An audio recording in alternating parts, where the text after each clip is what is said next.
Three, two, one. Welcome to Soup and Meatballs. Good morning.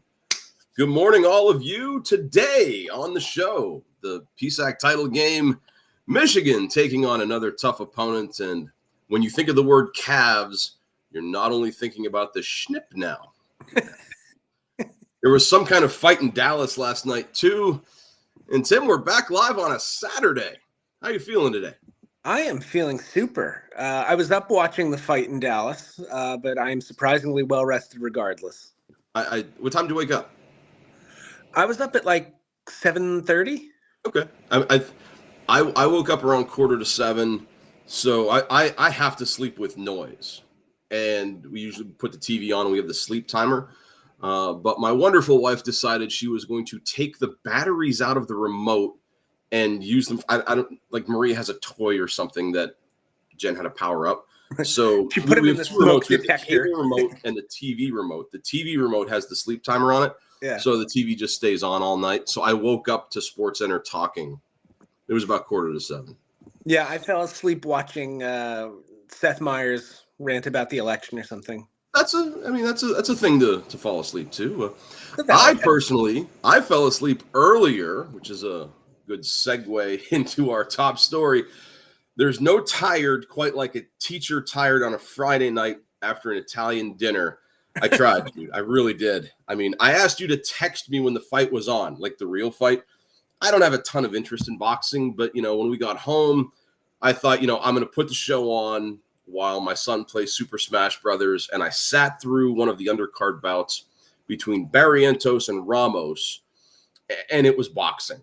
I mean, honestly, this fight may have been the boxing equivalent of Andy Pettit's Game 5 win in 1996, the 1-0 game.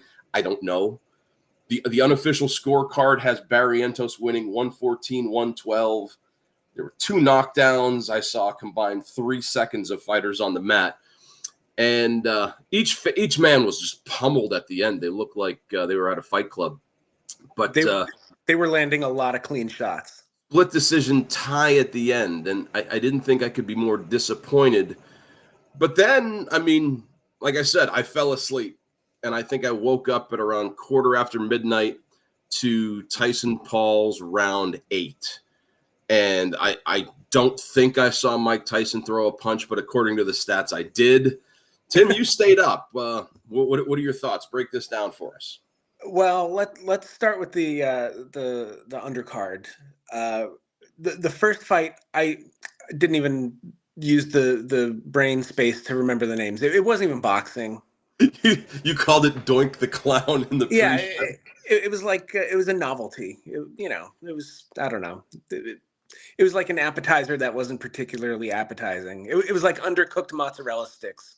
People still getting into their seats. AT&T Stadium, like a bunch of people showed up. Maybe they were just, settling in, getting their beverages. You don't put the big name out front. Now, Barrios and Ramos was pretty entertaining because Barrios started. I thought he was ahead in the early rounds, but Ramos came back and made it a fight. You hate to see a draw like that, but is that normal in boxing? It happens. It felt really like WWE / WWF, where like it's a time limit draw. Like, come on. I personally thought Barrios won it. Like when they were still, getting the cards, and I was like, well, all right. He's the defending champ. He's the guy in pink, right? Yeah. I'm with you. If I had to vote, I would have voted for him. Yeah, I thought he won a split decision. If I was scoring it. The women's fight was ridiculous. It was like a boxing match from a movie where there was no defense and they're just pummeling each other's faces. Serrano had that just terrible gash above her one eye. And that was in the early rounds. Like they had to keep just trying to Vaseline it shut. I thought she won the fight. But and I was surprised it was a unanimous decision for Taylor. I know Serrano looked worse because she had blood running down her face, but that's because she got headbutted. It wasn't necessarily anything Taylor did with her hands. Okay, now I lied. I remember. I thought I might have been dreaming that. I did see that. I did see them stopping the fight, and yeah, okay, I'm with you now. That's starting to come back. The memory unlocked.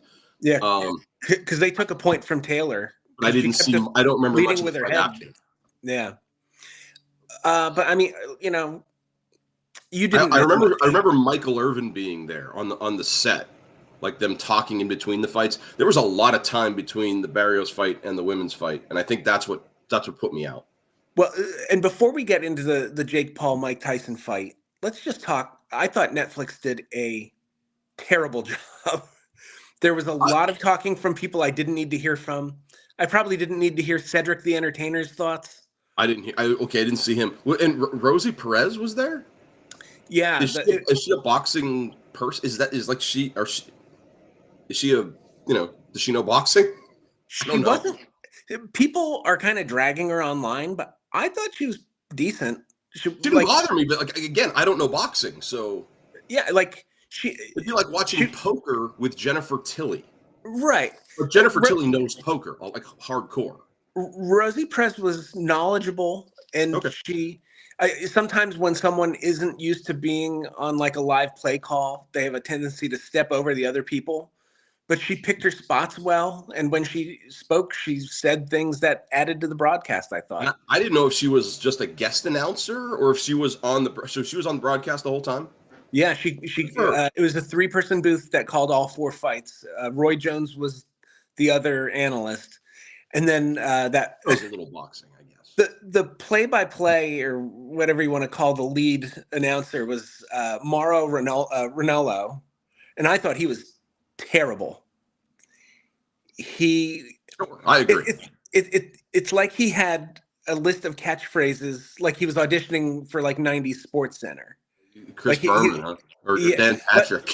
Like at one point, he's like, Mike Tyson coming out here, bringing more nostalgia than your grandmother's basement. And I was like, the true story, the mute button on my remote doesn't work anymore. And I was like, do I have enough time to drive to Walmart, buy a functional remote, and get back in time for the fight so I don't have to listen to this jabroni? Well, the answer is yes, you obviously did. Clearly, because then I just sat here eating popcorn, waiting for a big nothing of a fight. Because I checked my text this morning. I did not get a text from you saying the Tyson fight started. Thanks. Oh yeah, sorry about that. I was too busy watching Jerry Jones speak into a mic that didn't work. That's rough. Oh man.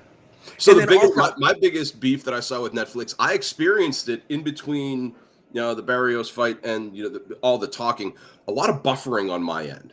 And I think when I did some research this morning to try to talk intelligently about this fight, a lot of people had the same issue. So like that's where I thought you were going with Netflix's problem. With millions of people trying to tune in all at the same time to the same show, that's not shocking to me. And it was the top trending thing on Twitter or X or whatever we're calling it as the fight was happening.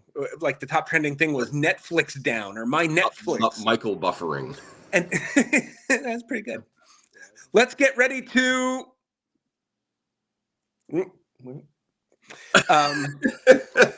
But like if Netflix is trying to show that it's a player in live sporting events, the way that Amazon has been and the way that Peacock is trying to be. Like Netflix has Christmas Day football games, meaningful games that will impact the playoffs. Netflix is pro wrestling in January. Yeah, they're bringing WWE starting January 6th. And Raw doesn't bring, massive numbers, but as far as cable goes, Raw gets pretty good numbers on Mondays. So Netflix has a lot of people worried about if they, from a technical standpoint, like if they can manage the viewers and not have it lag for people. Yeah. And then, just the issue of like, what level of announcers are we going to be getting? Because it was a D+ broadcast. It was subpar. It was not, it was worthy of the fight that we got on the main card. Oh, and let's talk about that. My goodness. So for all the pre-game hype, up to and including the slap heard around the world, this one, I imagine it looked like it was over before it started. I looked up the stats because I heard it on the sports show this morning when I woke up. Mike Tyson hit 18 punches. Yeah, that's it. And he threw 97. I mean, that's a percentage that's it's really bad. And you're talking about it was 8 2-minute rounds. So that's essentially he landed 1 punch per minute. That is not entertaining boxing. And I get it. He's 58. I mean, I'm 46. I don't know how many punches I would have thrown. I still maintain that if Mike Tyson hit me once, I wouldn't see the rest of the week. I'd probably wake up and my clothes are out of style. I would be gassed on the walk to the ring. Like, that's a long walk. I'd be like, wait, hold on, guys. Does anyone have an inhaler? You'd have to do the Undertaker walk. You take it in like 17 minutes. I would have to do what they did at, like, was it WrestleMania 4 where they had the little mobile rings that was WrestleMania 3. Down? That was 3 because Andre's back. And that's, I think, the only reason they had those, because Andre had to get to the ring. But so they did it for everybody to make, to cover for it. Yeah, I would need the Andre the Giant Jazzy scooter to get to the ring. CompuBox we'll give credit where credit's due. They tracked power punches.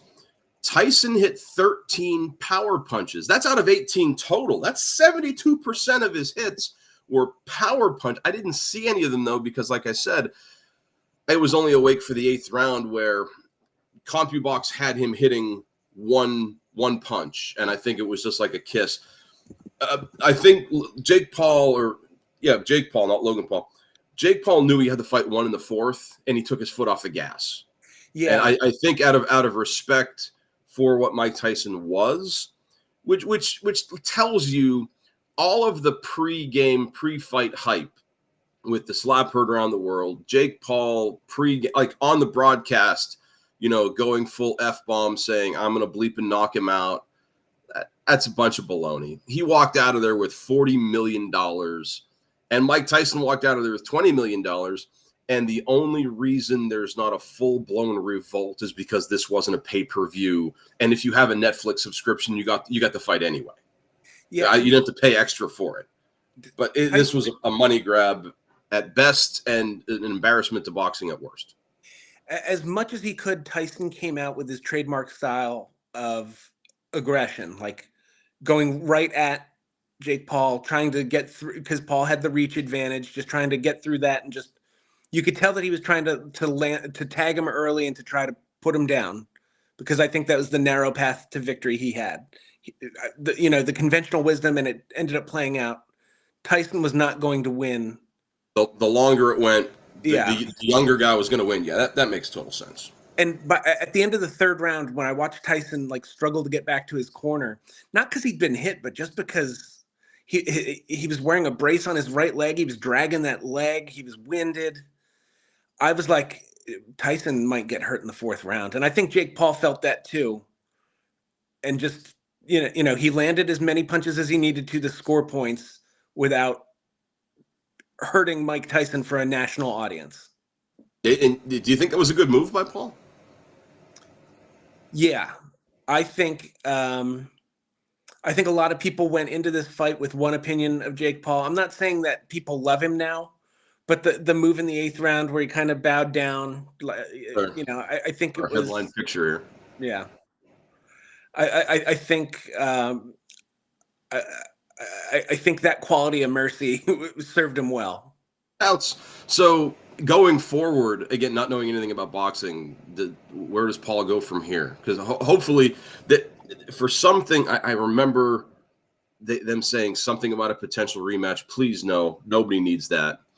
Does Paul do anything major after this? I don't know who the big players in boxing are. Yeah, and honestly, because he had to bulk up even.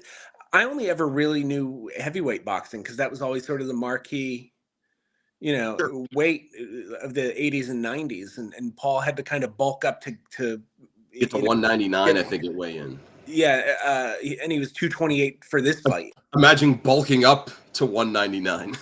Well, I think those were the days for us, right? I think they had him listed at 228 last night. Okay. But I don't know where he goes from here. I mean, he's got a little bit of PT Barnum in him. He could do anything. He can go professional wrestling, MMA. You know, people Logan watch. Paul does the pro wrestling thing. I think right. Are they brothers? I imagine they are. They are. They are. Are they related to Chris Paul?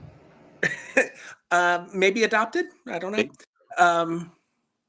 Yeah, I don't know where Jake Paul goes, but he has an uncanny knack for making money. Give me $20 million. I'll let him tag me twice, and that's it. Would you care to guess what his net worth was going into this? Like, not counting the $40 million he made for this? I don't know, 275 million. 80 million. 80 million. Okay, I mean that's not bad for a 27-year-old. I gave him 4 times as much, but I mean, yeah, not bad for a YouTuber, I guess. And that's look, he's the best boxer to have previously appeared on a Disney Channel series. We can definitively say that. Yeah, I'll give you that. I'll give you that. But we talk about Logan Paul's potential long-lost cousin, Chris Paul, which leads us into NBA talk. King of the segue. 14 down, 68 to go for the Cavs. Man, did anybody see this coming? I mean, somebody might have, just not me.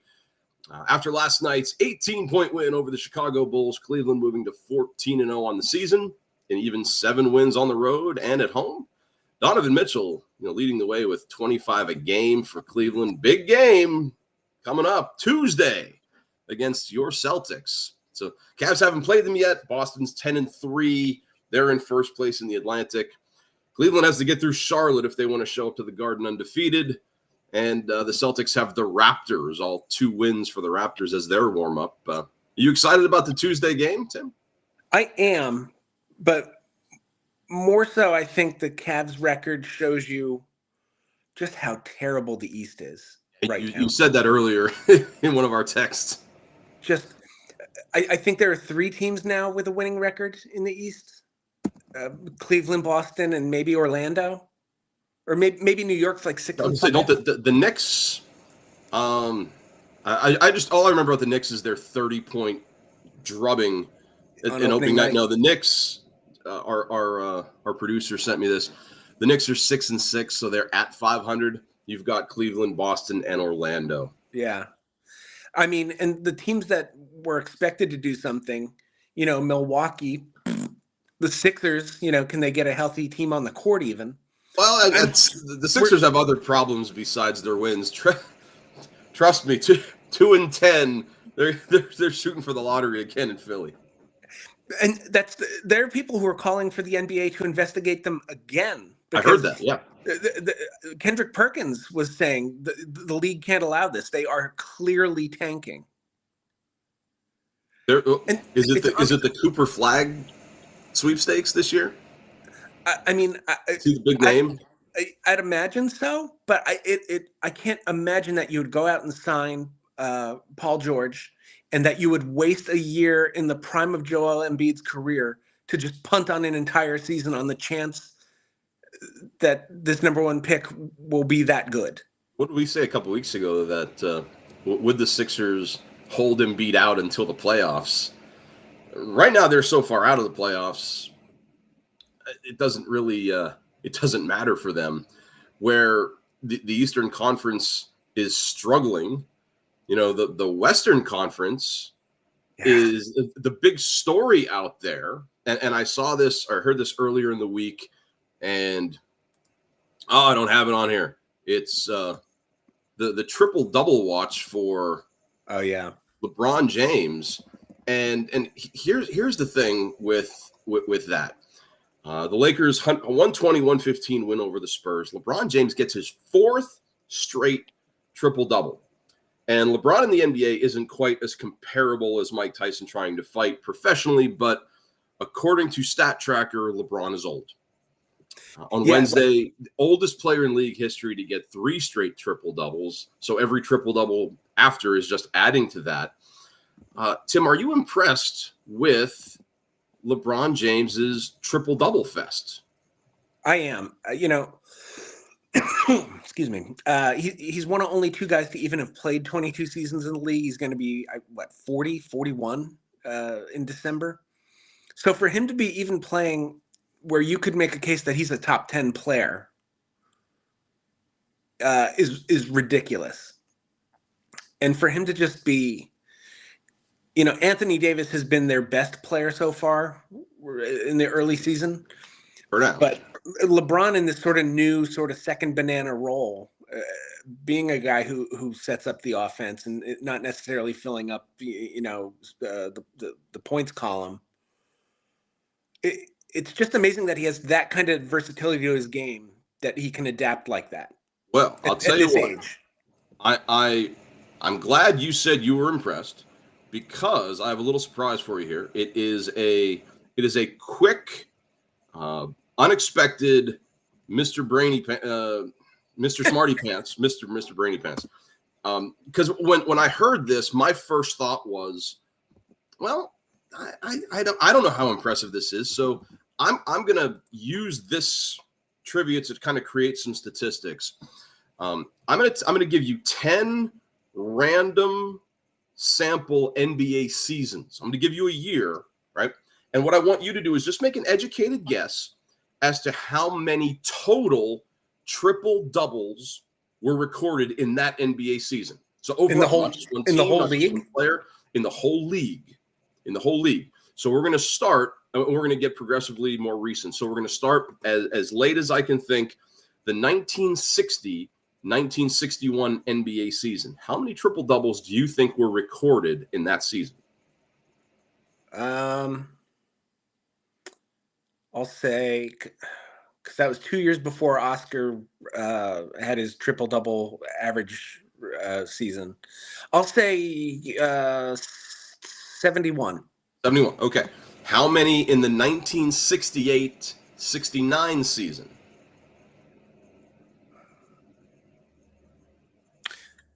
That was kind of a transition phase for the league, and I think scoring was down, if I remember right. I'll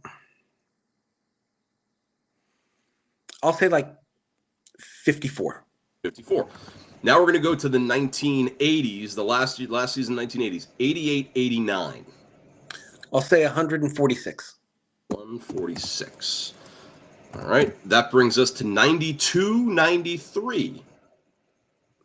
Okay, scoring was down again. So I'll go 64. 64. 96-97. Okay, scoring was still down. So I'll put it at like 70. 70. All righty. That brings us to 2014-2015. I'll say 138. All righty. 2018-2019. All right, so now that's when we're starting to get to this current era where like scoring is teams are averaging like 120. I'll say 246. 2020, 2021. I'll say 291. Two more. 2 years ago. 22, 23. I'll say like low 300. I'll say 305. And finally, last year, 23, 24. 310. So you overshot every year. Okay. And you missed. So I tracked how off you were. So in 10 years, you were off by 859. Oh. And there's, again, not to feel bad because you had no idea this was coming. Yeah. My thought was, how many triple doubles are going on today? So like the point of this exercise, is it really impressive if it's happening so often? We talk a lot about, would LeBron, would his game translate to the 80s and 90s with hand checking and clotheslining? How many points would Michael Jordan average in today's game? Well, you were actually, if you look at the numbers, and I'm looking at the numbers here, you're really close. Like your 1968 and 69, the actual number was 43. You were only off by 11. Oh, okay. But the rest of it, I mean, the closest you got was 20. Last year, there was 137 triple doubles. I mean, to me, that's still a lot. You had it at 310. So like you're thinking like, wow, there's a lot of this going on. And yeah, I get LeBron is closing in on 70 years old.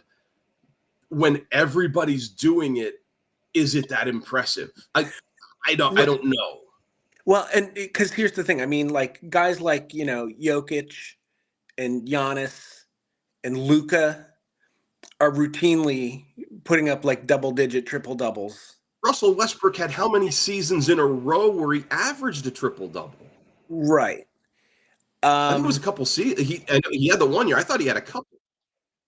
But I mean, also like when that's like saying, oh well, Sammy Sosa hit 66 home runs and Greg Vaughn only hit 50. Is Greg Vaughn's 50 as impressive as George Foster's in 77? Probably not, but it's still impressive.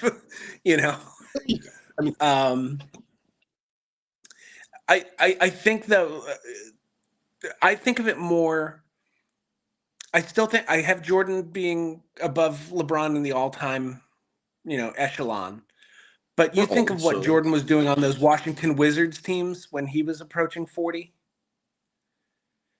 and he was a shell of himself. Now he was away from the game a couple times, whereas LeBron's played. It was the 2 years of minor league baseball that got him. Well, I think even more than that, it was him retiring after Dustin Brian Russell in Utah, and then he comes back in 01, like mid-season with the Wizards.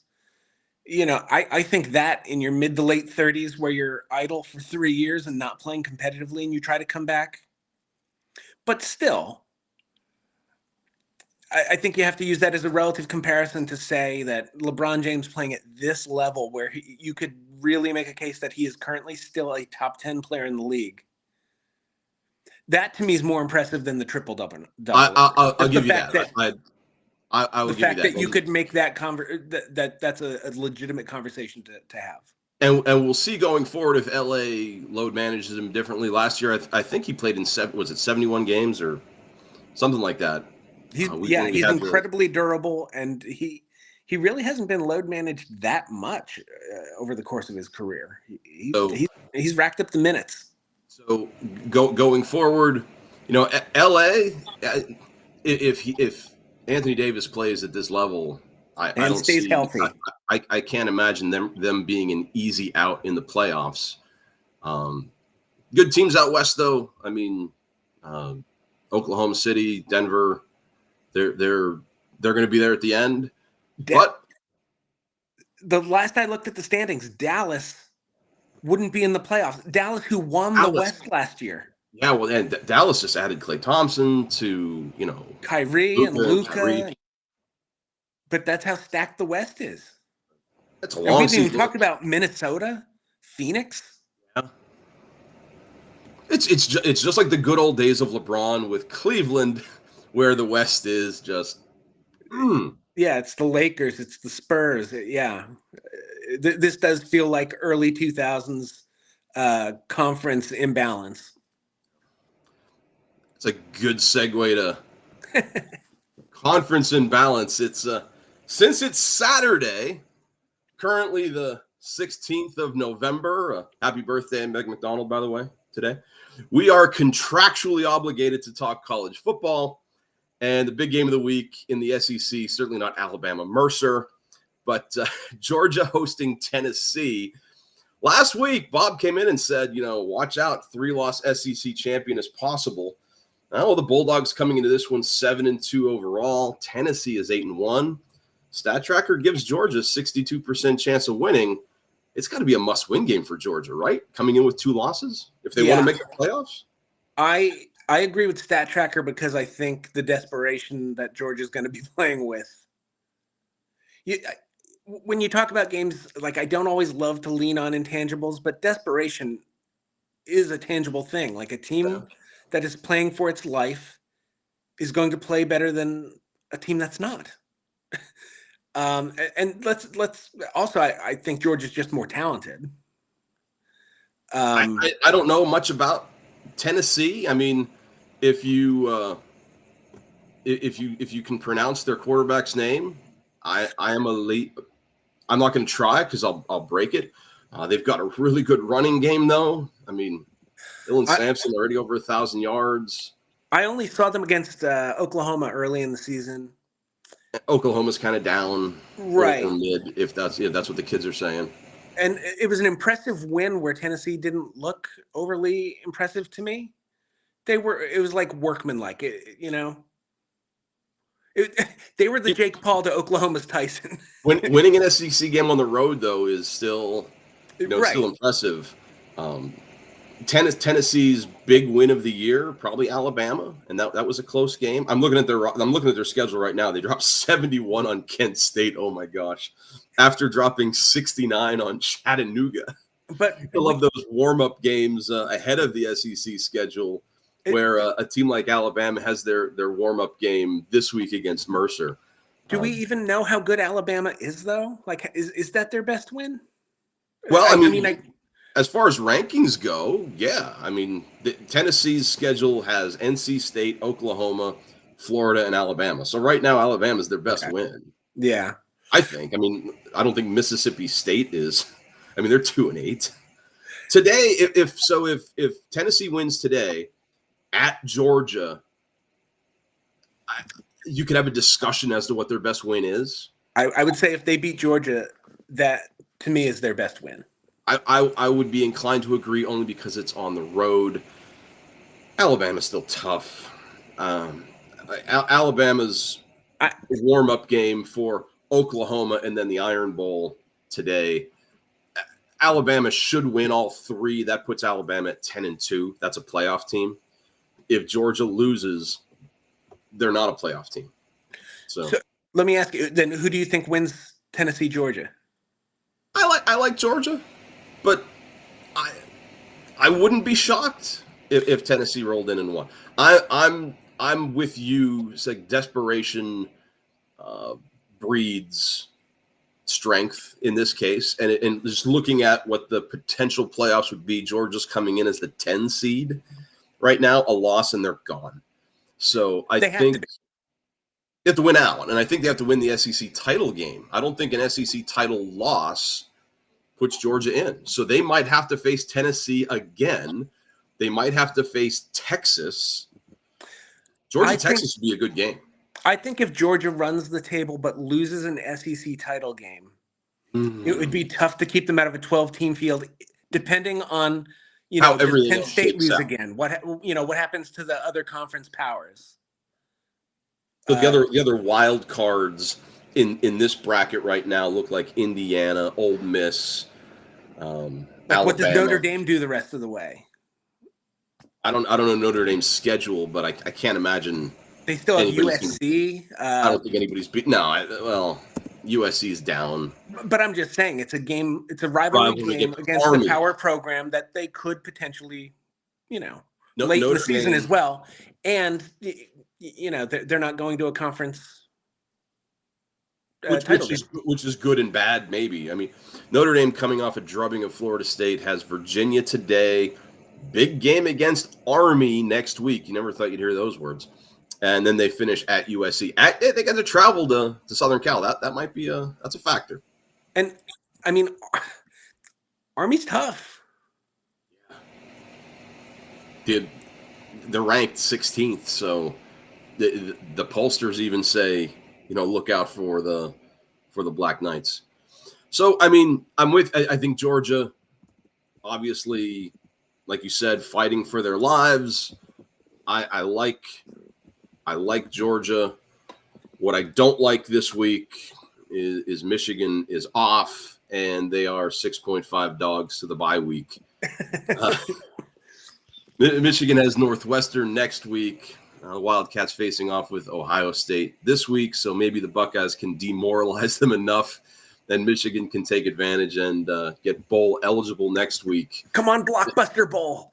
Then the game after Northwestern. I've said it before. If I'm Sharon Moore, I'm not even prepping for Northwestern. Every day is Ohio practice day, and the chips will fall against Northwestern next week wherever. If you're coaching a down team this week on a bye, what would you focus on? Oh, 100%. I'm looking at Ohio State, but I say that as a fan. Because as a coach, what do you if you could look into one aspect of the game, offense, defense, special teams for Michigan? Yeah. Oh, it's got to be offense. It's got to be coaching up your quarterback. Got to be. I was going to say whoever's going to be your quarterback. That's where I was going. Yeah, I mean, the quarterback, regardless of who it's been, has been most charitably characterized as a mess. Abysmal. A debacle. Just bad in every possible way. Yeah. I mean, they've been kind of hit or miss defensively, but they've been good enough on defense, but they just can't score, and they certainly can't throw the ball. I've seen enough. I'm into mock drafts in the NFL. I mean, being a Bears fan, you find your way to the mock draft sites a lot. A lot of people have Mason Graham and Will Johnson going in the top 3, top 4, top 5. Imagine having 2 top 5 NFL defensive players and being at 5-5. Yeah, how bad the offense has been, because they haven't been blown out. I don't think. No, and it's funny because in that way they're not that dissimilar from like Colorado, who you look at Shedeur Sanders and Travis Hunter, but and Colorado's been improved this year. But you're talking about a team that might have 2 top 5 guys. That's been headlines aside fairly pedestrian the past 2 years. So that's where we've gone from national champions to fairly pedestrian. Can't take it away from us, though. National champions, reigning, defending, undisputed until next January or whatever. So, in addition to Division I, PSAC news: IUP closing out their season at home today. They finish up their schedule with Shippensburg. By all accounts, the Hawks should win this one, so obviously they're on upset alert. That's Shippensburg on a that's 4 the Gemelli Bowl. IUP Shippensburg. Yeah. So Shippensburg's on a 4-game losing streak. IUP coming off a bye, sets up nicely for IUP. Senior quarterback Karst Hunter had a great game last time out. 303 yards passing, 3 touchdowns. Maurice Massey caught all the touchdowns and 181 yards receiving. Easy win last week for IUP, so I think they pull this one out against Shippensburg and they win the Gemelli Bowl. Tim Bloomsburg's got the Rock today, but not Dwayne Johnson. They've got Slippery Rock. What do they do to avoid the people's elbow? Well, they have to score points consistently, which has been a problem for them, especially in the first half of the season. I think they've found some answers now that they know KJ Riley is their quarterback. He didn't start the year back there, but he's played very well in the second half of the season. Slippery Rock, if I remember right, is 11th in the country in the AFCA poll. I didn't check standings. I can tell you they're 8-1. They're right up there with Cal, who's in the PSAC title game today. But I was looking at Slippery Rock, just like who they've played. They've only played 3 teams with winning records, if I remember right. And one was a loss and one was a 1-point win over IUP. Which should have been a loss, by the way. Right. So they haven't really been tested. And when they have been, I don't want to say struggled, Let's say struggled. That's not a good team. That's not a. I think that's a fair assessment. I'm not saying that BU is going to go in there and win. Yes, you are. I'm just saying, if I heard that, like, people will believe you. Because I'm going to watch it because it's on whichever like PSAC live stream. Yeah, the if it's a game in the fourth quarter, I wouldn't be shocked. Even at Slippery Rock, I wouldn't be shocked. So you heard it here first on Soup and Meatballs. Bloomsburg. Tim Hare would not be shocked. Pulls off the upset against Slippery Rock. The PSAC championship game is today. It's Kutztown traveling to Adamson Stadium in California, PA to face the Vulcans. Cal 6-0 in conference. You see the record there at 8-1. Kutztown coming in 10-0, undefeated. And they're on the road because home field advantage goes every other year in the PSAC. So the Western Division gets the even-numbered years. So Kutztown gets a 4-hour bus ride across the state. That could be a big edge for Cal. What do you think? Yeah, I mean, 4 hours on a bus, especially when you're a 300-pound lineman. You think they get their own seat? Boy, you have to get multiple buses. I know, like, anytime that I was like up at like Redmond to see like when teams would come to play BU, like, you know, they weren't coming in school buses, but No. you know, these weren't luxury accommodations either. It's 4 hours on the road, though. I mean, that's a toll. Yeah, unless they drove in last night and they stayed. I don't know if that's a thing though in Division II. I don't think it is. Yeah, I think you're on the road at like 6 a.m. I only know a little bit about Cal, but what I know about them, I would have to say they're favored. Linebacker Grant Hompel, Pride of Chambersburg. Oh, hey. I coached him in 8th grade, so go get him, Grant. Everything I knew about fullback blocking, I taught him, which was, very little. And then they had to reteach him when he got to college. Probably. He's a linebacker now, so he doesn't have to worry. He doesn't have to worry about anything that I broke back in the day. So there, we'll have a full report on our next show, whether it's next Saturday, Sunday, or who knows. But usually we've been doing a lot of Sunday shows just for reasons. And we talk a lot about the NFL and, for the conspiracy theorists out there, and that's me. Here we are on 72 Dolphins Watch. Big game for the Chiefs, and they get a sweet referee assignment. I don't know if you saw this. Land Clark is the referee for the Bills-Chiefs game, and based on their work during the season, big advantage for Kansas City. I don't know if you put a lot of faith into that kind of stuff, but NFL ref stats, as you can see on the screen, the Bills are the number 2 most penalized offense for false starts behind the Bears. The Chiefs are the least penalized team for pre-snap penalties.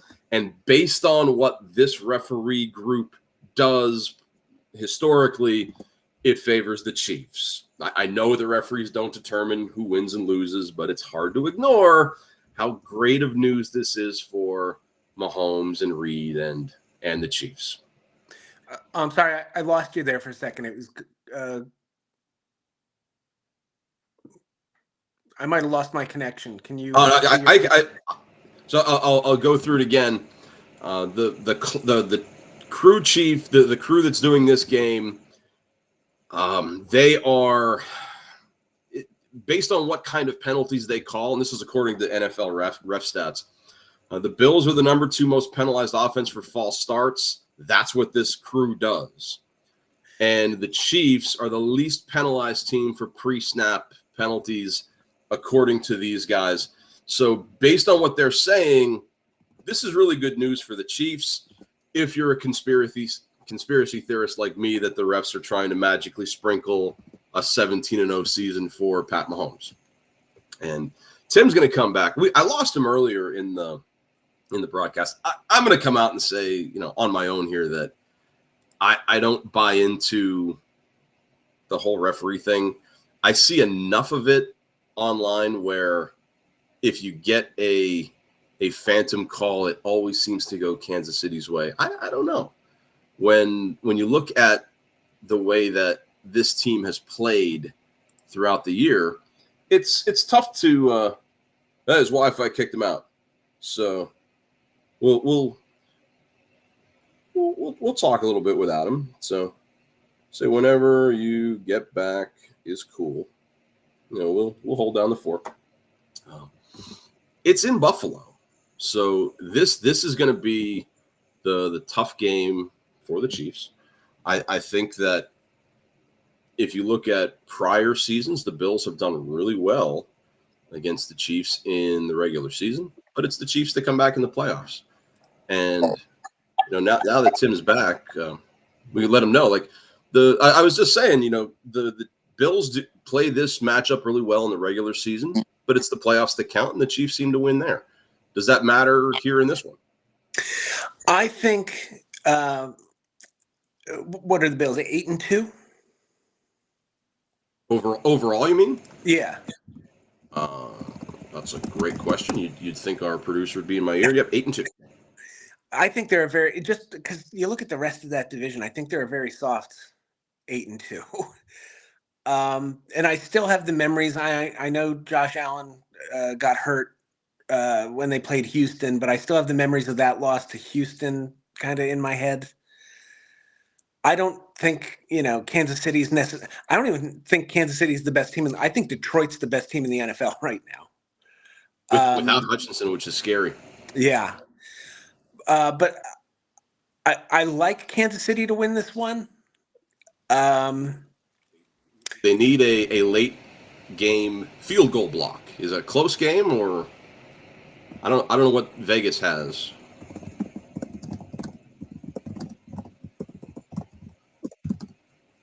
Oh, and he's gone again.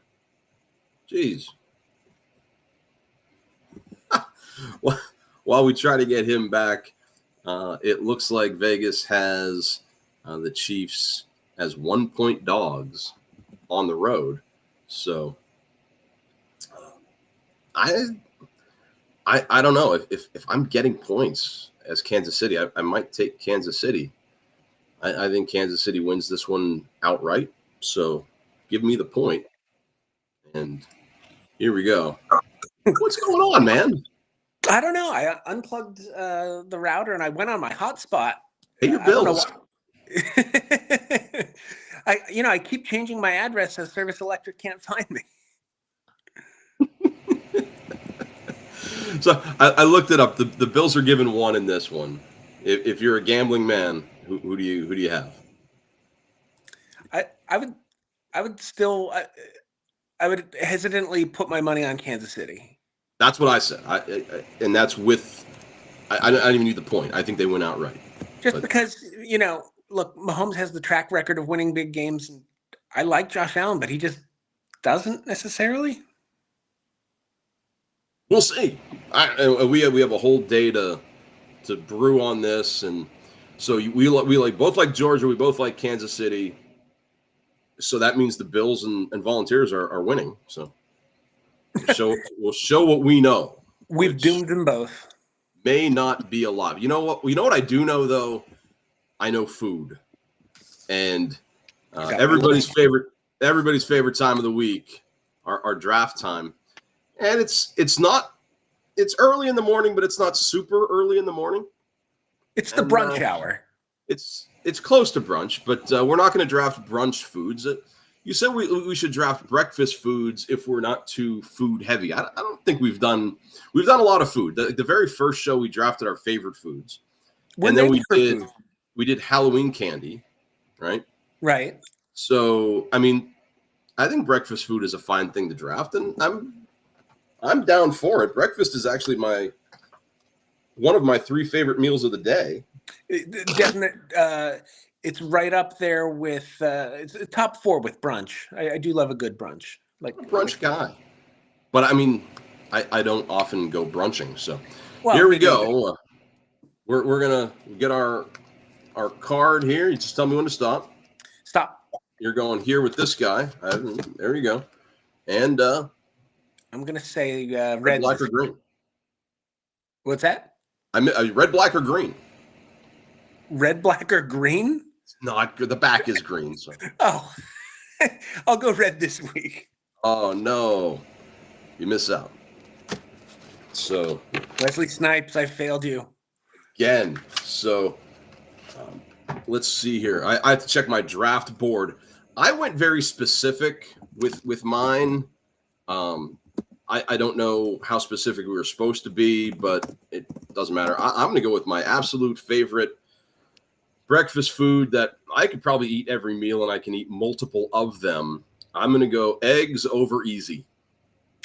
Okay. Yeah, I was wondering how many egg dishes I would have on my list because you can make eggs so many different ways. And I was never a big egg guy until like maybe the last 10 years. I don't love yolks. That I would do. Oh, dude, forget about it. I love over the easy other. would not be on my list. Oh, I it's I'll tell you my number one. It's a bit of a cliche, but I think it's my number one because it's good on its own or as an ingredient in other dishes. It's a classic. I'm going bacon. I had the BAC already written for you. Yeah, I mean that was obviously on my list. I'm totally with you. It it is a little cliche. I don't know when it got popular. I've It's one of always the loved bacon. I love it. it's one of those things that like it became like an internet thing, and so then like people just like ran with it. But cliches are true for a reason, you know. Bacon's Yeah. amazing. So I mean, right now, according to the internet, you're winning. Obviously, I don't know if I can come back from that one, but I'm going to take. Believe it or not, I had bacon number two or bacon number three, and I love bacon, but my number two was it's so both of my draft picks are going to be things that pair well with ketchup. I'm going to take the diced up breakfast potato / home fry. The home fry was on my list because you know I love me some potatoes. So that is a great pick. And it was in my top five too. So I'm gonna have to recalibrate my. I think this of all the drafts we've done, we usually don't step on each other's toes. I think this one we were bound to because there's not a lot of choices. I'm not going to pick meatballs. I mean, even though on this show I tend to have meatballs for breakfast, Look, I'm not going there. It's not a classic breakfast food. do I eat soup for breakfast? Of course. Is it on my list? No, but was I tempted to put it there? Yes, I was. Also, I should point out that me having internet connectivity issues is not like a running joke on the Netflix thing. Like I'm actually having Wi-Fi issues. So just to point that out. What can you do, man? I'm going with another classic for number two. I'm going to go with a nice omelet. You know, put some hot sauce on it. You know, maybe some salsa. So, is there a title for that kind of omelet?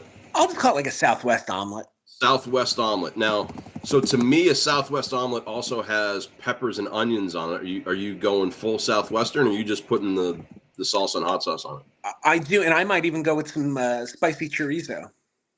Okay, so I mean, you better have some Tums after, or some Prilesics, as my dad would call it. Yeah, I'm prone to hurting, reflux. You're giving me gastric distress just typing it out. Yeah, I'll regret it after eating it, but in the moment, I'll enjoy it very much. In the moment, there it is. So, my number three was bacon. So I'm going to flip flop my number 5 and number 4 only in the hopes that I can steal 3. I can steal 4 later. I'm going to go with something that's very hard for me to make at home because I don't have the equipment and the batter is a pain in the butt. I want an authentic Belgian waffle. So waffle is on my list, but it was not like the Lego My Eggo crap that you put in the toaster. Right. I mean, no, you want like the thick batter, like restaurant Belgian waffle. You go to the diner and get a waffle. That's what I'm talking about. Right. Like maybe some whipped cream, maybe a little fruit. Yeah, you get some strawberries, whipped cream. Yeah, forget about it. Or, butter and syrup, just as good if you want to go basic. Or, like even just like chocolate chip. If you I've never had one with it in there, but yeah, sure. There's a place down in Ocean City. I can't remember the name of it, where they used to make really good chocolate chip waffles, like thick Belgian waffles. Like in the batter or on sprinkled on top? No, in the batter. Like they would. I think that's the way it has to be. I think. Yeah, because otherwise, like the texture's off, like the hardness of the chocolate chips on top. I bet though. I mean, if you wanted to get one of those Belgian waffles and drizzle chocolate sauce on it, like Hershey syrup, that's probably good. I've eaten ice cream sandwiches with Belgian waffles. Like you cut them in quarters and you make like an ice cream sandwich. That's really good, even though it's soft. You talk about a versatile food because then you can also have chicken and waffles. Chicken and waffles for lunch or dinner. Yeah. So, okay, waffles, I'll cross that one off.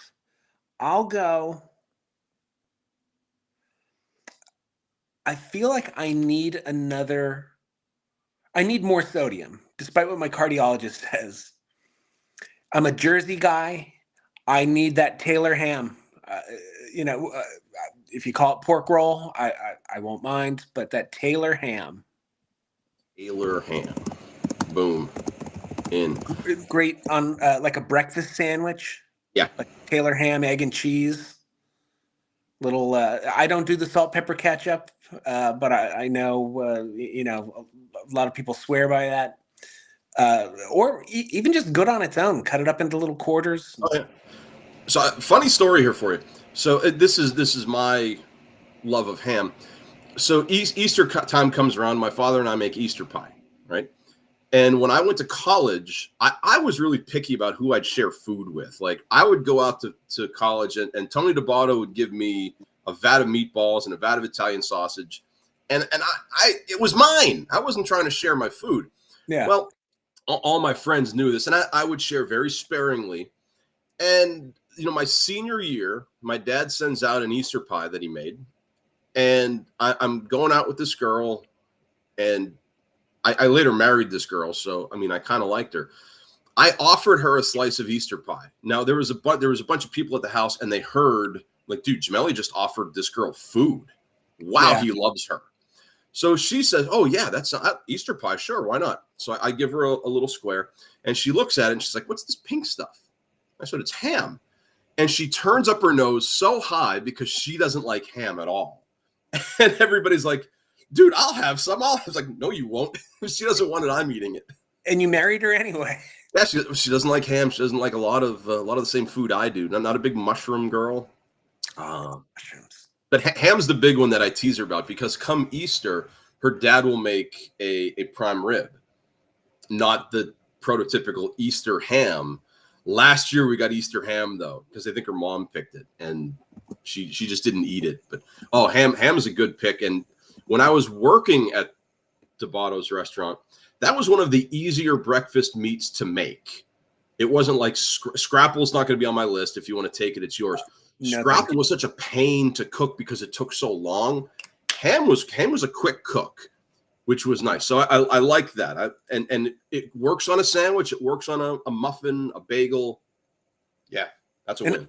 I'll say any like yolk heavy, like dippy eggs or whatever would be last on my list, but scrapple is maybe next to last. I'm not a scrapple guy. Cool. So anybody from the local Pennsylvania area, particularly maybe the eastern part of the state where scrapple's big. Whole region, yeah. Sorry. But not sorry. My number 4, I'm going to take it now just because it was the only other dish on my draft list. I have to go into my alternates to finish this off. It has to pair well with my number 1. If you have over easy eggs, you need toast. So I'm going to be specific. I like wheat toast now. I'm going to go wheat toast to go with my eggs. I'm also a wheat toast guy, wheat or sourdough. And I'll give a shout out. Not every Saturday, but a lot of Saturdays. I go to the Bloom Diner here in town and get the same thing. Southwest usual, Jim. Bacon and then a nice little thing of wheat toast and decaf coffee, please and thank you. There you go. Yeah, it's a basic side, but as far as breakfast goes, it has to pair with my top pick. And then I don't know if you do this, but with omelets, then I like to make my toast into little like omelet sandwiches, little mini sandwiches. Yeah. Yeah. Well, that's what I do with the egg. So when I'm done, you have just the yolk. The dried up yolk part, I'll put that on top of the bread, and there you go. Well, I also feel like I have to pair something with my meal, and you've already taken home fries. I need a potato on my plate, so I'm going hash browns. Hash browns. So that's why I was very specific with the type of potato I picked. I like hash browns, but sometimes they get over crispy on me, and it like that hurts them. See, whereas breakfast potatoes never get too crispy for me. I think the problem with some hash browns is places don't get them crispy enough, and then they're like limp and greasy. I like a nice crispy hash brown. Can we get somewhere in the middle where I'm not breaking my teeth and it's not like globbering down your throat? Yeah, that's right. Yeah, if I have to wipe grease from my mouth, if my napkin touches face while I'm eating the hash brown, the cook has failed. That's bad. So another good one that pairs well with ketchup. Yes. So I mean, I'm talking when I'm thinking hash browns, I'm thinking like the sliced and pureed potato, not the fast food hash brown that comes in like the rectangle. Right. Yeah, I was thinking of like basically like the shredded potatoes, not like that then deep fried. But either is good for me. Cool. So I have to go to my alternates, and I'm gonna go against my better judgment, and because honestly, I'm gonna pass on one of my overall favorite foods, and I don't know why I'm doing this, and I'm gonna take what can be considered a soup. I'm gonna take a bowl of Cheerios for the health factor, because with the eggs and the waffle, I'm going to close out with wheat toast and a bowl of Cheerios to try to save my heart a little bit. I'm going to pass on the Cocoa Pebbles. I always have a box. I can see it right now on my counter in the kitchen. The signature yellow box of Cheerios. I love Cheerios, and you know what? And how I eat them now mostly is I eat them in a bowl dry with goldfish, like as part of a snack mix. I eat all cereal dry. I don't put a drop. Always done that. Yeah, since I was little. Have I wondered about you aloud? Like, I think I have, probably. Oh yeah, I can think of at least one instance where you were like, "What are you doing here? What are you doing?" Did you used to put iced tea on your cereal? No. Did that happen once, or am I dreaming? No, but one time I did put chocolate chip cookies on a pizza because I was like 8, and I was like, cookies are good, pizza's good, so it's just going to be twice as good. Was it? No, it was not. Yeah. You would think maybe the sweet and savory. No, sorry. I mean, so I'm never one to yuck someone's yum, especially with pizza. Hawaiian pizza is not for me, but if you want to put pineapple on it, go for it. Whatever. I do like pineapple pizza. I would try chocolate chip pizza. I probably wouldn't like it. I don't think the taste would go together, but some lunatic out there has probably liked it, so good for them. So Cheerios. What do you got? How are you closing us out? I'm going full unhealthy. I mean, I've already gone Taylor ham. My only question is, do I want more carbs or do I want something sweet? I don't tend to go sweet because I was thinking going like maybe Danish or a donut. So that's when you said sweet, that's where my head went for you. But I'm a big bagel guy. So the way that you went toast, I'm going a nice bagel, maybe a little cream cheese on it. Oh, no, not a little cream cheese. Oh, well, yeah, no, get like what you spackle a wall with, like get the putty knife. You're going to New York City for like the triple schmear. Did I tell you I'm going to New York City, actually? You did last week's show. You're going to go see the Rockettes. Yeah, and there's a bagel place not far from Radio City. I was already looking how much a dozen bagels and a pound of cream cheese is. One of our watch viewers here, Chris Palermo, formerly of the great city of New York, he traveled to Chambersburg for MaxCon, one of my board gaming conventions, and he brought some New York bagels with him. I mean, I've had bagels in the city, but it was nice to get them at home. Oh, tremendous! So great pick. Did you have any like that we didn't list? Because there's two that made my alternate list, and one I'm surprised didn't make either one of our lists. So donut and Danish were both on there as potential if I needed them. That would have been number one for Derek. Donuts. I mean, I'm not a big donut guy. I didn't make my alternate list. Eggs Benedict was on mine because I love making those. I love holiday sauce. Eggs Benedict was terrible. Ugh. And then like the classic sausage patty. Okay, so I thought about sausage, but bacon was number one. Sausage links are really good. I didn't think of sausage links. There's the game convention my dad and I go to in Seven Springs, shout out to Seven Springs, they have a good sausage link for their breakfast buffet. Where I went, I'm surprised neither one of us picked coffee. I'm not a coffee guy at all, so it wasn't even on my radar. You know what I do like though? If I'm out at a hotel and they have the juice option, I like mixing apple juice and orange juice together. I don't know if it has a name, but that made my list, the mixture of apple and orange juice. And depending on what hotel we're in New York, the hotel we go to has a really great fruit selection. So I would have said a nice fruit bowl. Yeah. It's funny you talk about mixing juices because I like mixing orange juice with just a little bit of pineapple, juice in there. Growing up, when I discovered pineapple juice, that was great. Yeah. And I think the tartness of both the orange juice and the pineapple juice might be. I mean, I would drink it. Don't get me wrong. It's a lot of acidity. It needs the apple sweetener in there. So let's get big cup, little bit of orange, little bit of pineapple, little bit of apple, mix it together, and you'll be bouncing off the walls all day. I think we just built some winning breakfasts here. Absolutely, and this is one I don't think you could have gone wrong, but I think based on the strength of your number one, the internet probably has you winning, but depending on if they dock points for me calling it Taylor ham, which it was invented by a food. Like a guy who tried to come up with different foods. His last name was Taylor. There you go. So it's Taylor ham.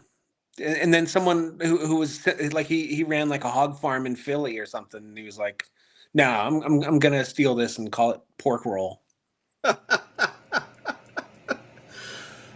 You can't go wrong with any kind of ham, honestly. But the stuff I'm thinking of, the really thick stuff that I don't want to get too much onto ham, but if I would have known your proclivity to stay away from eggs, I mean, bacon is the obvious top choice. But I went with me. I went with my favorite foods. And I'm looking at this right now thinking, dude, this right now is a tremendous breakfast. And it's like a commercial part of today's balanced breakfast. You have the whole table full of stuff that you were advertising, this awful sugary cereal, part of this balanced breakfast. They've got like a bottle of vitamin C tablets and all the healthy stuff to go along with your Cocoa Krispies. I might need to go to Bloom Diner tomorrow now to get some, because breakfast is always tastier when someone else makes it. Bring your Pepsid if you're going Southwest omelet, because holy cow, good stuff. You know what's funny is, I mean, we're on show 13 now. And behind the curtain stuff here for the people watching, we always talk pre-show about, what do you want to draft? When you do, what's our top 5?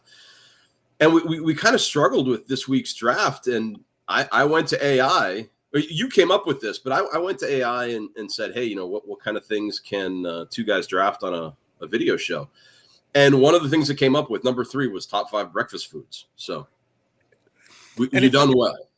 And I feel like we're going to have a lot of like Friday morning texts where it's like, oh, we don't have a topic this week. We're going to be using that list that AI gave us a lot. Yeah, and that's, if you guys have something you want us to draft, hey, by all means, send an email, soupandmeatballs2181@gmail.com, and tell us what to draft. I mean, make the show for us. Do our work.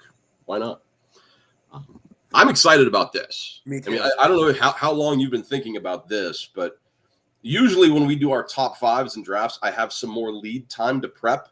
I had about an hour this morning, so that's, whatever.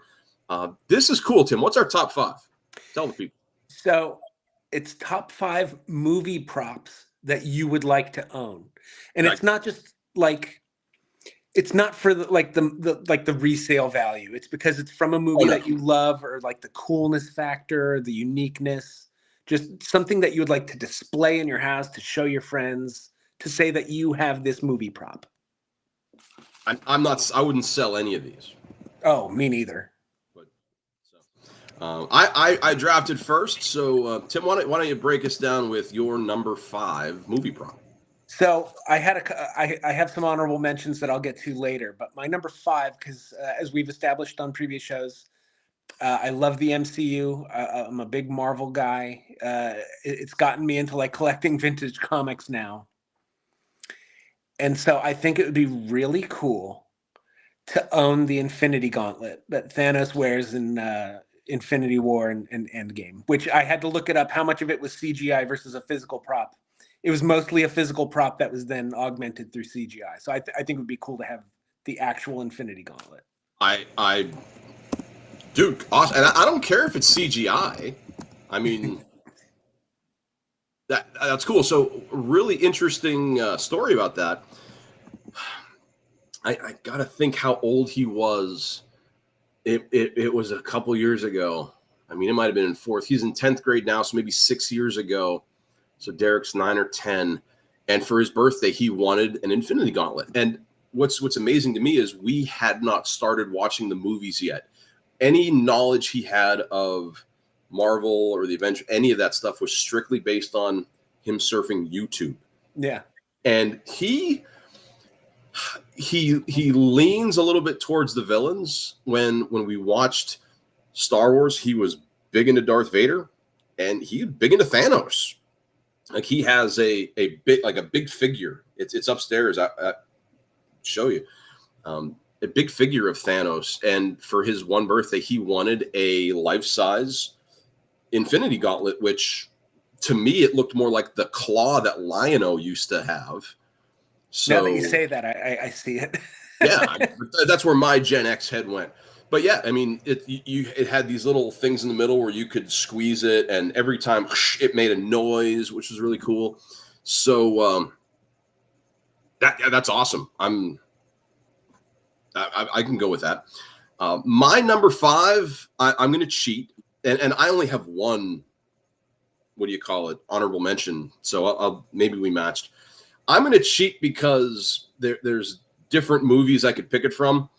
I'm going to choose He-Man's Power Sword, but it's got to be from the movie Secret of the Sword, the cartoon, not the Dolph Lundgren live action movie, because the Power Sword was really what the cartoon had. If you watch the Dolph Lundgren movie, it's some awful, it's different. I want the unique He-Man Power Sword. It's funny that our number 5s are fairly similar. That they're, these like mystical weapons that grant you like all this power.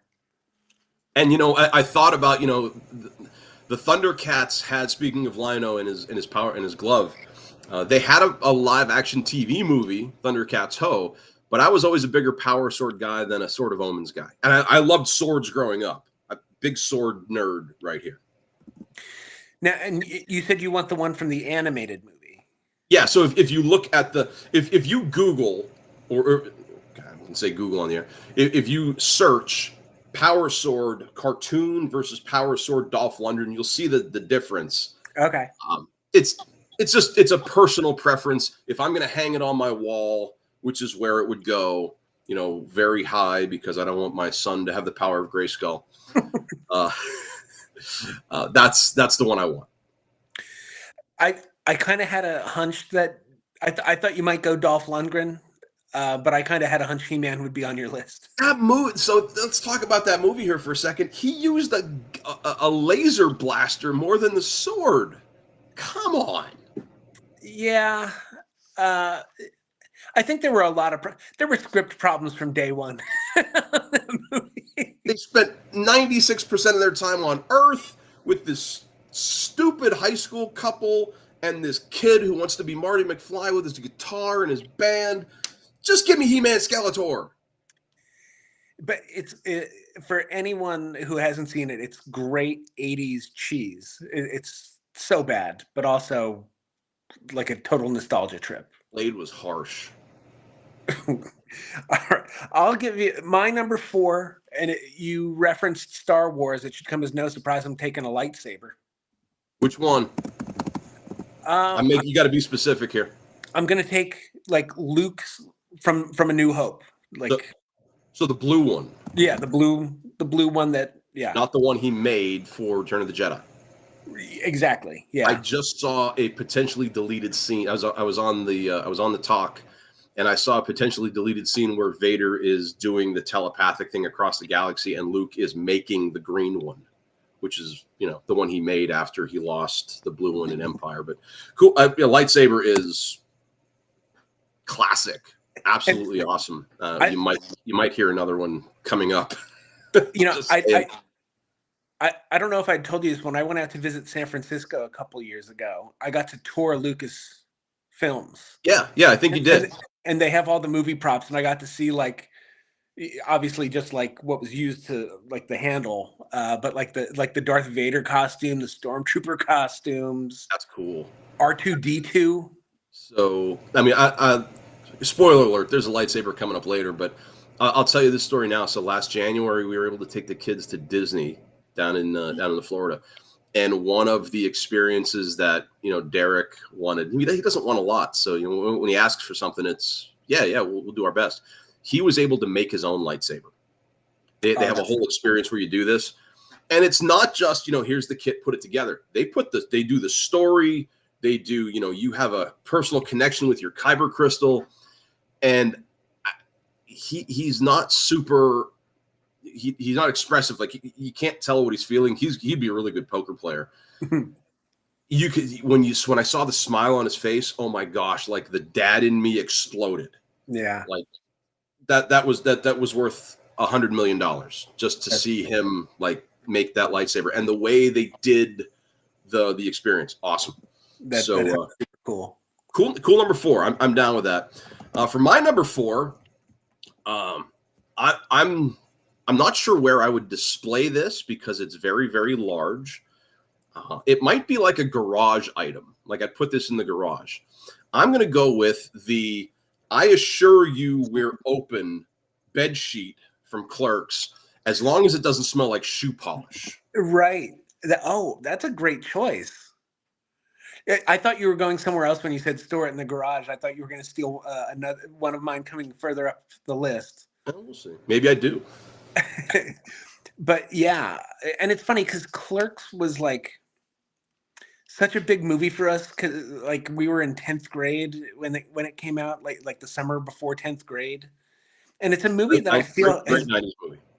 Yeah, I feel like it's a movie that's kind of been lost a little bit. Like, it's when people talk about, like, indie movies of the 90s, Clerks doesn't really come up as much as it should. No, and what's funny to me is the budget for that movie. There's a reason why it's in black and white. Yeah, when they were $30,000. When they were filming, like, they had lighting issues, and they said, if we just did it in black and white, all the lighting issues go away. And they're like, okay, let's do that then. Like, that decision was like an afterthought, and that kind of makes the movie to me. They had to film the interiors, like, in the store at night, because it was like a store, like it was an actual working, like, convenience gas station. And that's why. So Kevin Smith had to like he funded it through, like, his credit cards. Like, he maxed out his credit cards for $30,000 to pay to make that movie. Great move. And it's not a great movie. Like, it's not well made, but it's well written. It's hilarious. That's a great pick. Great movie. It's. Hey, you! Get back here. My number 3, I feel like this might be either on your list or related to something on your list. I want the dude's robe from Lebowski. I almost took his one cardigan that it's kind of like beige with, like, a checkered pattern on it, but I think instead I go with the robe. Oh, here's the thing.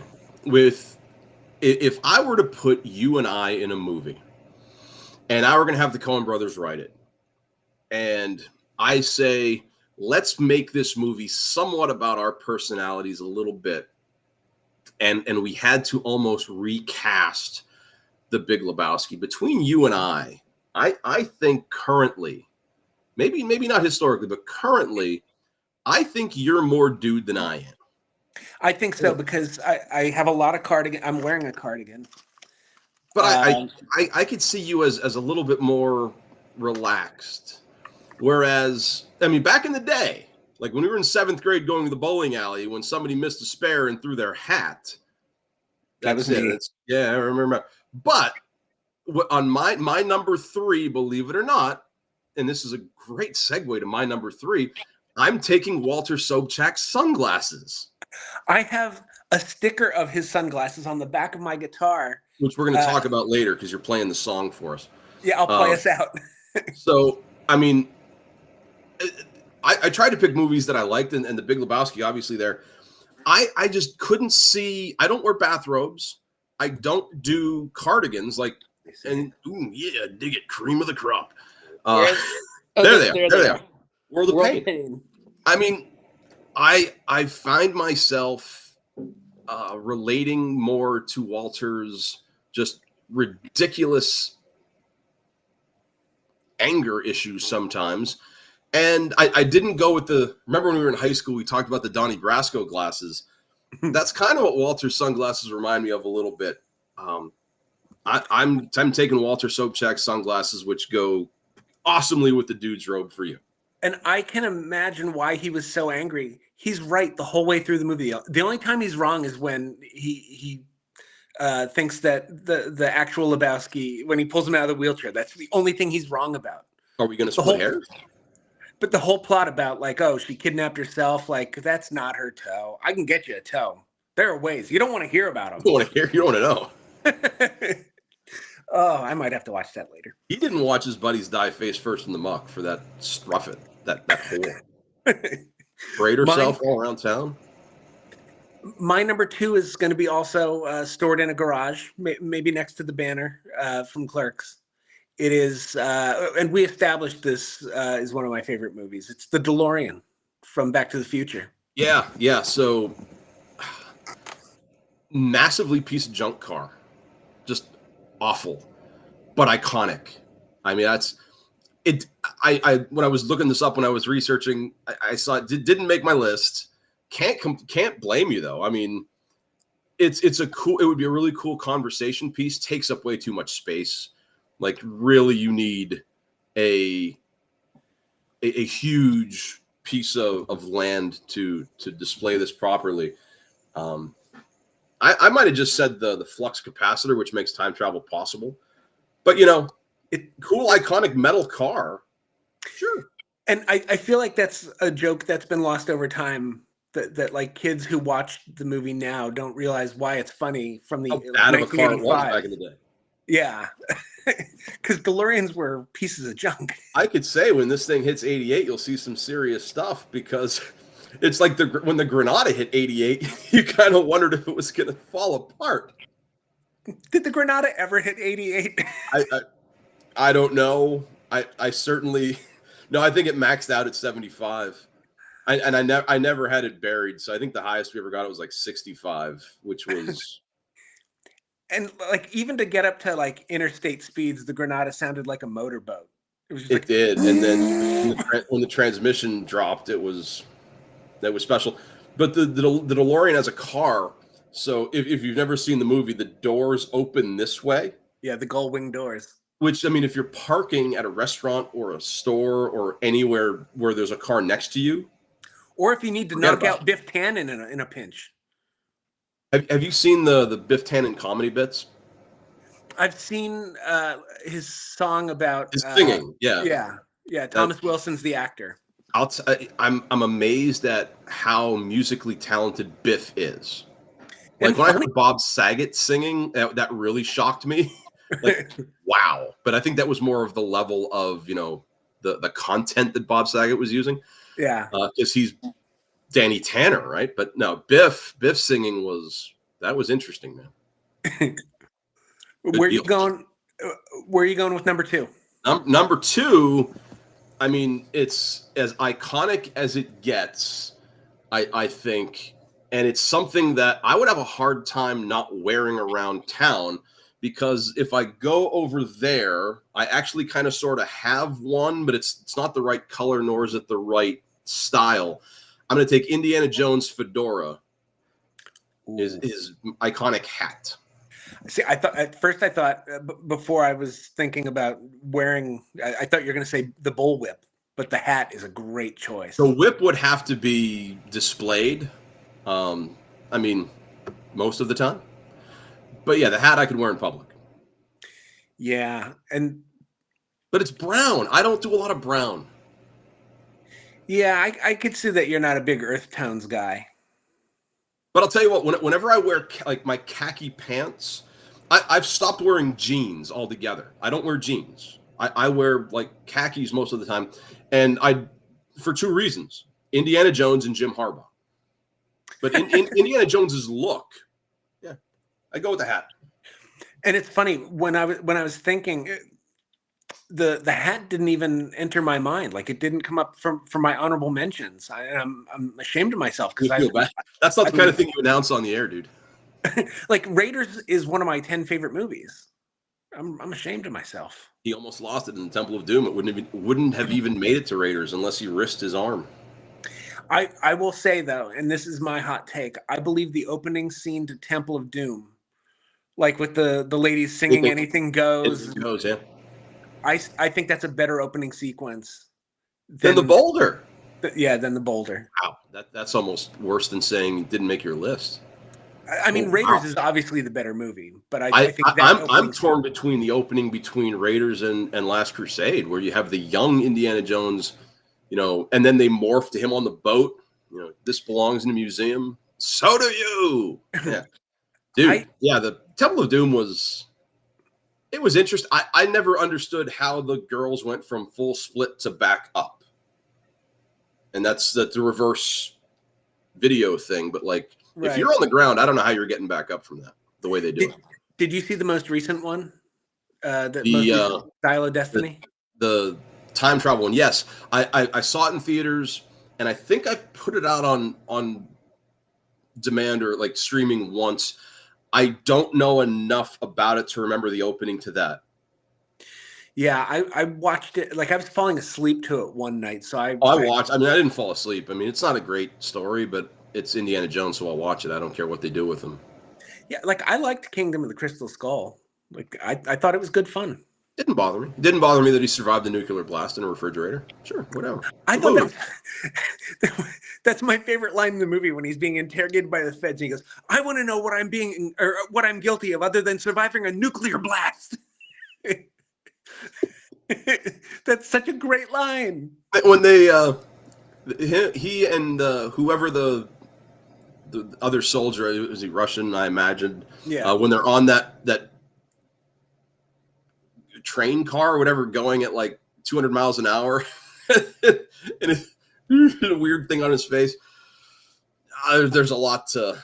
You know what? There's a lot of callbacks in that movie, and musical callbacks, like. When they talk about when they're in the top men place and they break the crate where you see the ark, they pull back the Raiders music.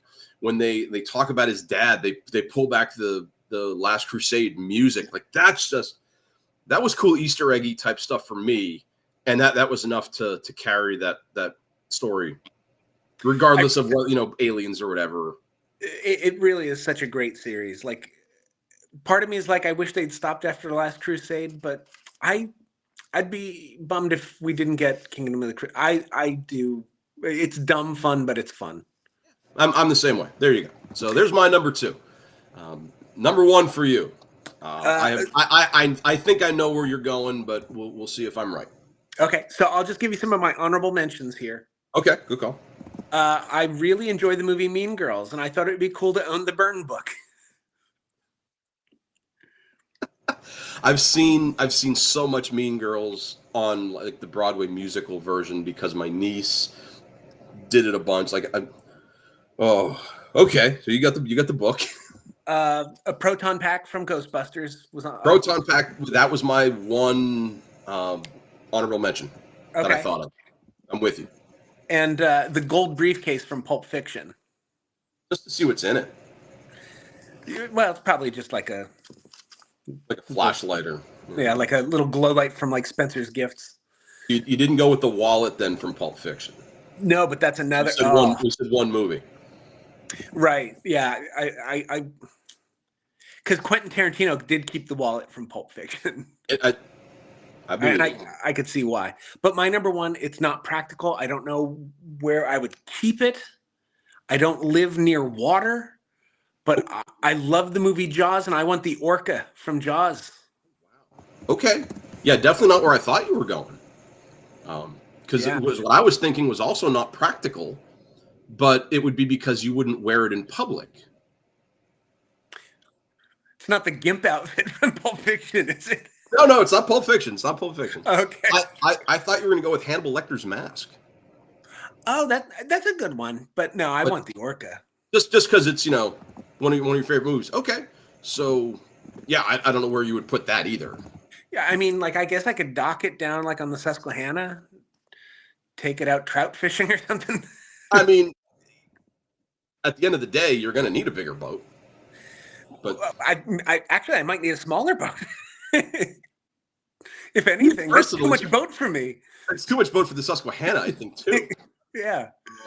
It is a big river. You could take the Susquehanna all the way down, but are you a fan of the boats? I mean, I've been on a couple, and I think most recently I was on a sailboat with somebody I worked with, but I think the boat prior to that might have been the Statue of Liberty cruise that you and I were on.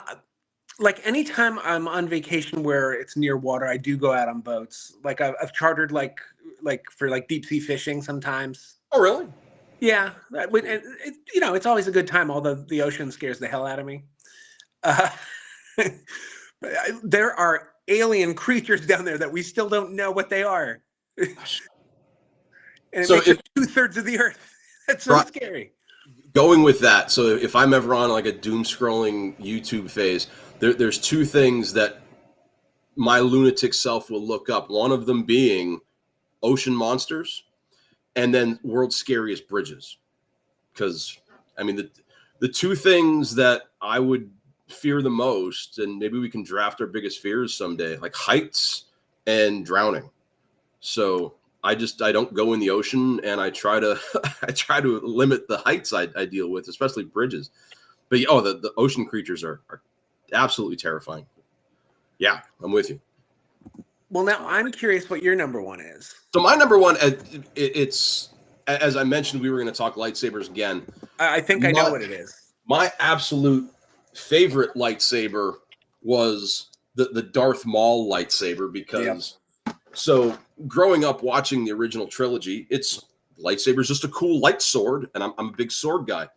But when the Phantom Menace came out, I don't think this part of the movie was part of the trailers, but during and I can't think of the song because I'm a terrible person. The second battle between Qui-Gon and Darth Maul, the one where Obi-Wan popped in. Clash of the Fates or Battle of the Fates, Duel of the Fates. That's it. And I didn't look it up. During the Duel of the Fates between Maul, Qui-Gon, and Obi-Wan, when he holds his lightsaber out and both ends light up. Yeah. I marked out like a teenage girl at a Taylor Swift concert. Like, oh my, that was the coolest thing ever. So that's why I asked you specifically what lightsaber you would take, because for me, it would be Darth Maul's double-bladed lightsaber. And I remember seeing Phantom Menace on opening night, summer of '99, like May of '99 or whatever. And some of the disappointment about the first hour and a half were palpable in the theater. 32 minutes. We didn't need that, especially when you knew the winner. Right.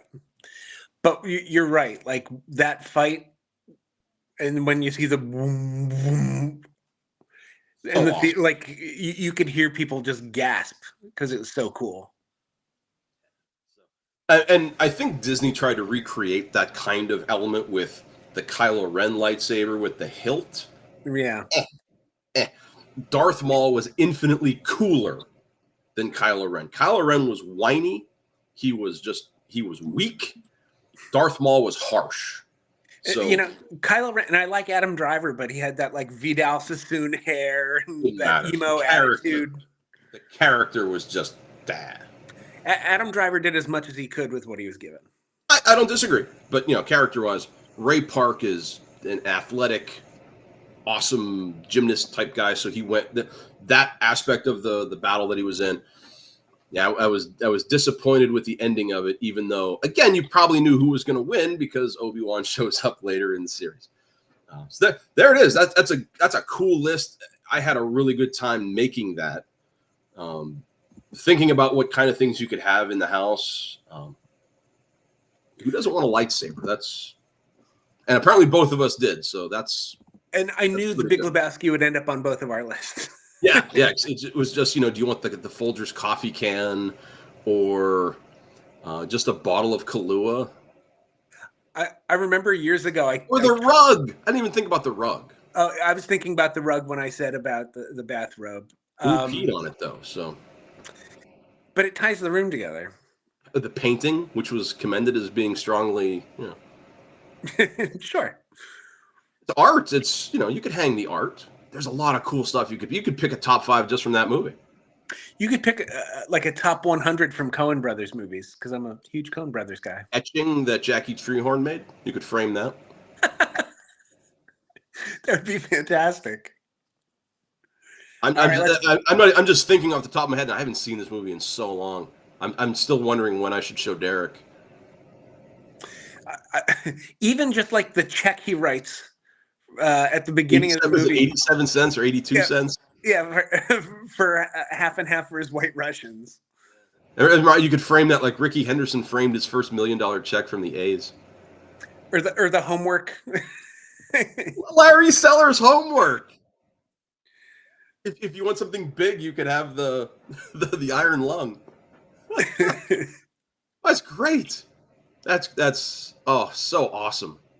I saw a screening of The Big Lebowski. There's in Lewisburg. It's called the Campus Theater. It's like associated with Bucknell, and they encouraged everyone to come in costume. Yeah, that's like a Lebowski Fest type thing. Right, and they had a White Russian bar, and they had like inflatable bowling pins in the aisles. Nice. And before the movie, they had us judge who wore the best costume. And there was someone there. He was just standing off to the side who just worked there. And they asked like the lady who was emceeing, and she was like, "Oh, are you part of the costume contest? Who are you, Dave, or whatever his name was?" And he's like, "I'm the cab driver who drives Lebowski around because he's the only black guy in the movie." Yeah, listening to the Eagles. You don't like it? Get out of my cab. Oh, dude, that's a great movie. That's got to get on the list of we got to get Derek on there. But let's move on here. So we had an early Mr. Smarty Pants. This Mr. Smarty Pants, I don't know if you're going to get the question right, but the list I think you'll do okay. Okay. Trivia wise today, 2 questions that I can relate to Mike Tyson, but more on a level that I can relate to video games. So, in the original NES classic, Mike Tyson's Punch-Out!, the first fighter that Little Mac faces is a pug named Glass Joe. If you look on the screen, you can see Joe's record is 1-99, on his way to becoming 1-100 whenever Mac knocks him out. Tim, do you know who the 1 in 1-99 is? Oh, wow. Is it Max Trainer Doc? That's a great guess. No, I mean, as far as canon goes, dude, that would be awesome. No, I've never heard of this, and this is why I thought you might have. You'd really have to dig deep into the trivia wells. There's a guy named Nick Bruiser. Whoever that is, he's not even in the original lineup. I wonder if that dates back to like the original arcade game where they weren't even like given faces. They were just like grids. They looked like from the movie Tron. The green things. I have no idea. Not in the original lineup of fighters for the home NES game, which ironically leads us to our list. Tim, there's 14 fighters in the original Mike Tyson's Punch-Out! In the correct order, can you name the fighters Mac has to go through to get to Iron Mike? Okay, so it's Glass Joe, Von Kaiser, Piston Honda. Oh, dude, 1, 2, 3. You are now the minor circuit champ. Okay. Then after that, is it Don Flamenco? 4, you got it. King Hippo. King Hippo is number 5. Great Tiger. Great Tiger, number 6. Okay.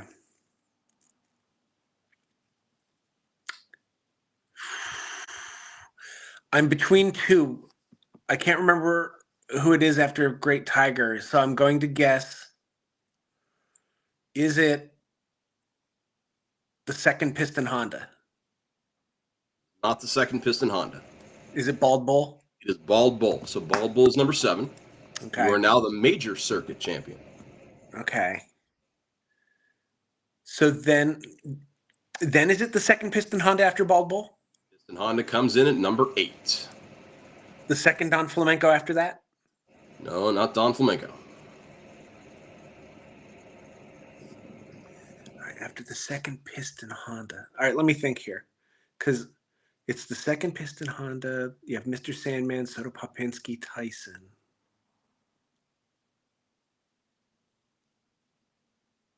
Oh. And Flamenco and Honda are the only two you fight twice.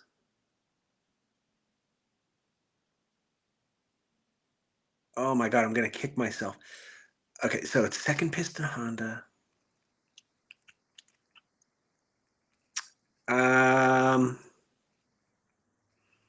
Okay, who is it after second piston Honda? You said his name. The Polish Warrior. Soto Popinski? Soda Pop comes in at number 9. I didn't realize he came that early. Okay. So then after that, it's got to be the second Flamenco. You're missing one other double fight. You fight another guy twice. Tiger? Not Tiger. Oh, Bald Bull. Bald Bull comes in number 10. Because the bull charge gets tougher. Because he doesn't go all the way back. He goes halfway, and the timing changes. Right. Okay. So Bald Bull's at number 10. Then it's got to be the second Flamenco, right? And it's Don Flamenco comes in at number 11. And that's usually where I got to without a password. Okay. And there are how many? You have 3 more. And with 3 more, you should get these. Yeah, it's Sandman. Mariano Rivera comes in, Mr. Sandman.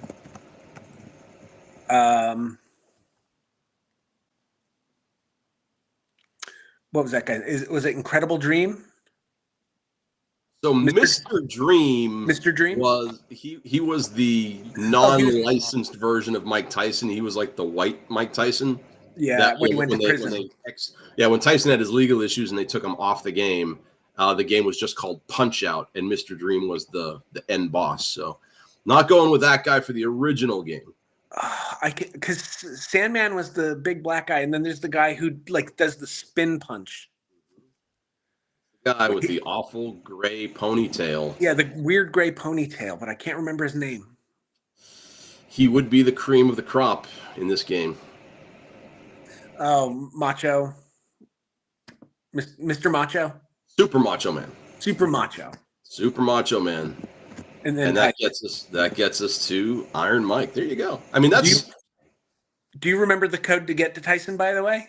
007459. I don't know. I know it's 007 something. Yeah, it's 007-373, I believe 5963. The worst part of this game was you couldn't pause. Yeah. If you had to go to the bathroom, you had to wait till the middle rounds, and then you weren't holding select to get your energy back up. So, did you ever beat Tyson? And if so, never. I mean, the closest I came was I got to the second round with him once.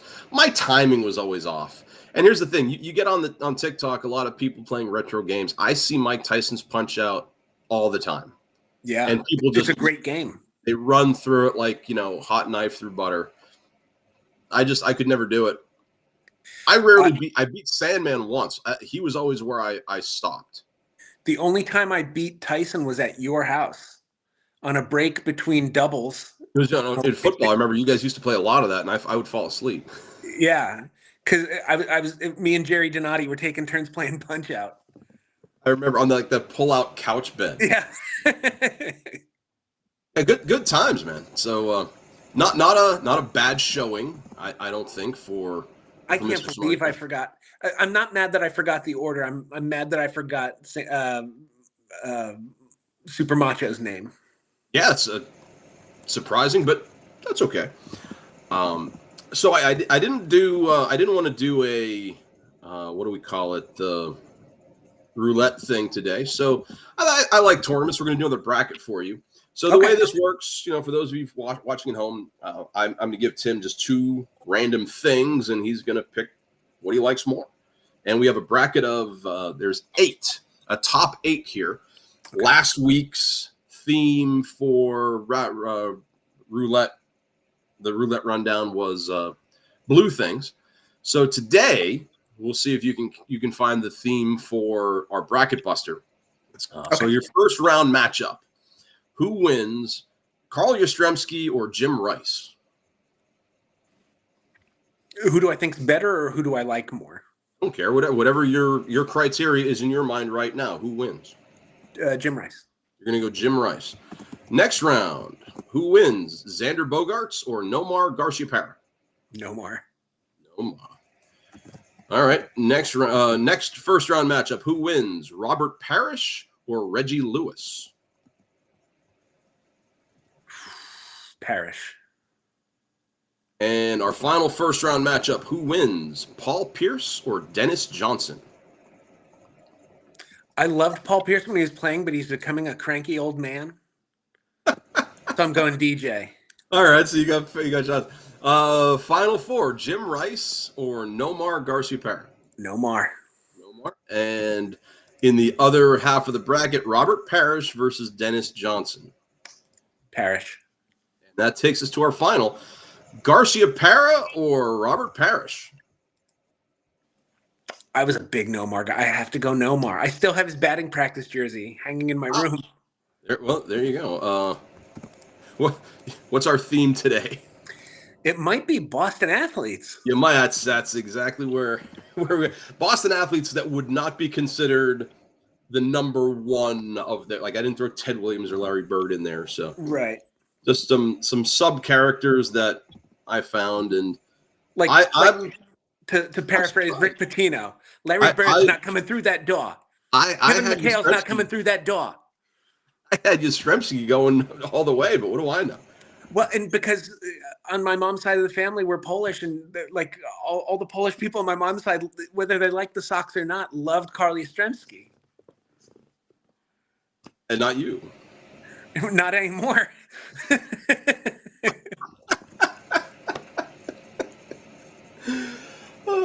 So that gets us through the original rundown. There was one thing that I hadn't thought of until now, and we can call that good of the order stuff right now. We didn't talk about this at the top of the show. The Juan Soto sweepstake has started, and it was a Thursday. Soto met with the Red Sox, and I don't know if you heard about this, but one of the Boston websites, Mass Live, said the meeting was productive. So I don't know what to make of that. Jeff Passan thinks he's going to make about $600 million. Is that in Boston's budget? I think 600's lowballing it. Do you? I think Ohtani set the market where he's going to make something that starts with a 7. Ohtani pitches. Soto doesn't. But like, if you remember what A-Rod and his $250 million contract did to the market, that's what Ohtani's done to this generation of guys. Ohtani makes that, so I need to make maybe not what he makes, but I need to make something close just for my ego. And I think Ohtani, the deferral aspect of it, I think, helped that number. As far as the teams that he's supposed to meet with, the big ones in the American, Toronto is a name, obviously the Yankees, the Mets. Most people have it coming down to the Yankees and Mets. I don't know if the Yankees go 600 though. I really don't. I wonder, and I don't know enough about it, going to Toronto, what the tax situation being in Canada versus America. If it's in New York. Right. But I mean, even just like the federal like if that's advantageous for the player, or if it's a reason to stay away from playing in Canada. I mean, a quick look here. There's more property taxes in Toronto. It's worldwide income, so in anything you make anywhere across the world. So in the United States, the big thing I know about taxes, when people talk about going to Florida for income tax as a professional athlete, it doesn't matter because you're only playing 82 games in Florida. You're playing a bunch in New York, you're playing in California, you're playing across the country, and you're paying state income tax there. When I teach taxes or when I teach payroll to my accounting kids, one of the things I like to show, a couple of years ago, Deadspin published Andrew McCutcheon's pay stub, which is really neat to show. And there's a defensive lineman for San Francisco, and obviously I can't think of his name right now, but he did a lot of TikToks about his tax situation that I show the kids. What's wild is state income tax is based on where you make your money. Yeah. So he's going to get taxed when he would go to New York or go to Tampa. He'll get hit with those state taxes. When you're making that kind of money, though. And also, I know we don't typically wade into politics, but there's been a lot of talk about that there might be significant tax cuts for the richest Americans, which, depending on what's proposed or passed, could also play into these types of mega deals. And, well, the other thing beyond financially, he came out and said, winning is important, and obviously he has a taste for the World Series. He made the World Series with New York this past year, World Series MVP with Washington, I think, or yeah. I don't know who got the MVP that year, but he had an awesome series. Yeah, so 19. When he met with Boston, one of the things that I read that he talked about was what their future was, because they have a lot of prospects, for their lineup, but their pitching, that's where the influx would be. So that's one of the reasons why a lot of people looked at both New York teams as more viable contenders, where money was definitely not an object in Queens. But the fact that the Mets made the championship series as a 6th seed, that has to be, on an advantage for New York over Boston. I also saw, and we talked about this pre-show, the Dodgers are going to check in. I don't care what they pay him. The line, just cancel the season at that point. I don't care who your pitchers are. Ohtani's going to be one of them. But a lineup we talked about where he would even fit in. Ohtani, Soto, Betts, Freeman. I don't think Hernandez comes back if Soto's there, but if he did, jeepers. Yeah. And it's interesting talking about the Mets, because obviously they have to figure out what they're doing about Pete Alonso. Alonso, yeah. And how much money, they're going to then be willing to, if they invest in bringing Alonso back, what they'll already have the number 1 payroll in the league. So, right. So what's $600 million more? Look, Jerry Jones built a stadium for $1.2 billion. His players can't even see because it faces the sun. So that's a whole nother thing we can rank architectural gaffes in sports or architectural wonders. Like they're asking for curtains at AT&T Stadium. Like, what are you talking about? Curtains. Like they spent billions on the height of technology and these LED scoreboards, and it's like, curtains have existed for millions of years. The high school that I teach at, the football field, the way it's configured, the sun goes down, beaming down on the home side. So, like, if you're a home fan and you're there, a couple of years ago they had an event called the Peach Bowl, where 8 teams came in and they did a preseason thing. It was really cool. And I went to one of the games. It was a 1:00 start on a Saturday, and the sun was just pounding the home side, and the visitor side was just all in shade. Like, that feels like that was a miss. They really should have flipped it. I'll tell you, Bloom High in town here, they had 2 big swings and misses on where they put their the school and the sports fields, because they were like, oh, well, where should we put our football field? Let's build it adjacent to the river that floods every 3 years. Oh, that's mistake number 1. And then number 2, they built it a quarter mile away from the sewage plant. Oh, no. Yeah. I know where that's going. Yeah. So, not great. I live down the road from a farm, and let me tell you, the farm in June and July, that's not the best, but whew. Yeah, I don't know. Sorry, Bloom High School, not to call you out. What's that? I said, sorry, Bloom High School, not to call you out. You build where you can build, I guess, but with Chambersburg, they could have just. I'm picturing like a Field of Dreams scenario where like someone's standing there at like the Bloom Field and hears a voice. If you build it, what's that smell? What? If you build it, what's that smell? That's great. Now, we talk high school football. The one thing I was thinking as I was at dinner, or right after dinner, our friend Matt sent me a YouTube link. His son plays for the Mechanicsburg Wildcats. They were in the 5A semifinals, I think. No, the 5A semifinals against Bishop McDevitt. And I was able to watch the third quarter. That's what I love about like high school broadcasters. Like I broadcast a couple games on YouTube, and I try to be like a broadcaster, right? Yeah. These guys were openly complaining about the officiating in the Penn State-Ohio State game. They're like, we got some bad calls in that Penn State game. And like, guys, there's a district semifinal game, and they're the home announcers. Like, they were definitely Mechanicsburg heavy. Complaining about Penn State officiating during a high school game, and they're like, it's like being on a date with someone and talking about your ex-girlfriend and being like, oh, she's the one that got away, man. Boy, I'd give anything to be back with that ex.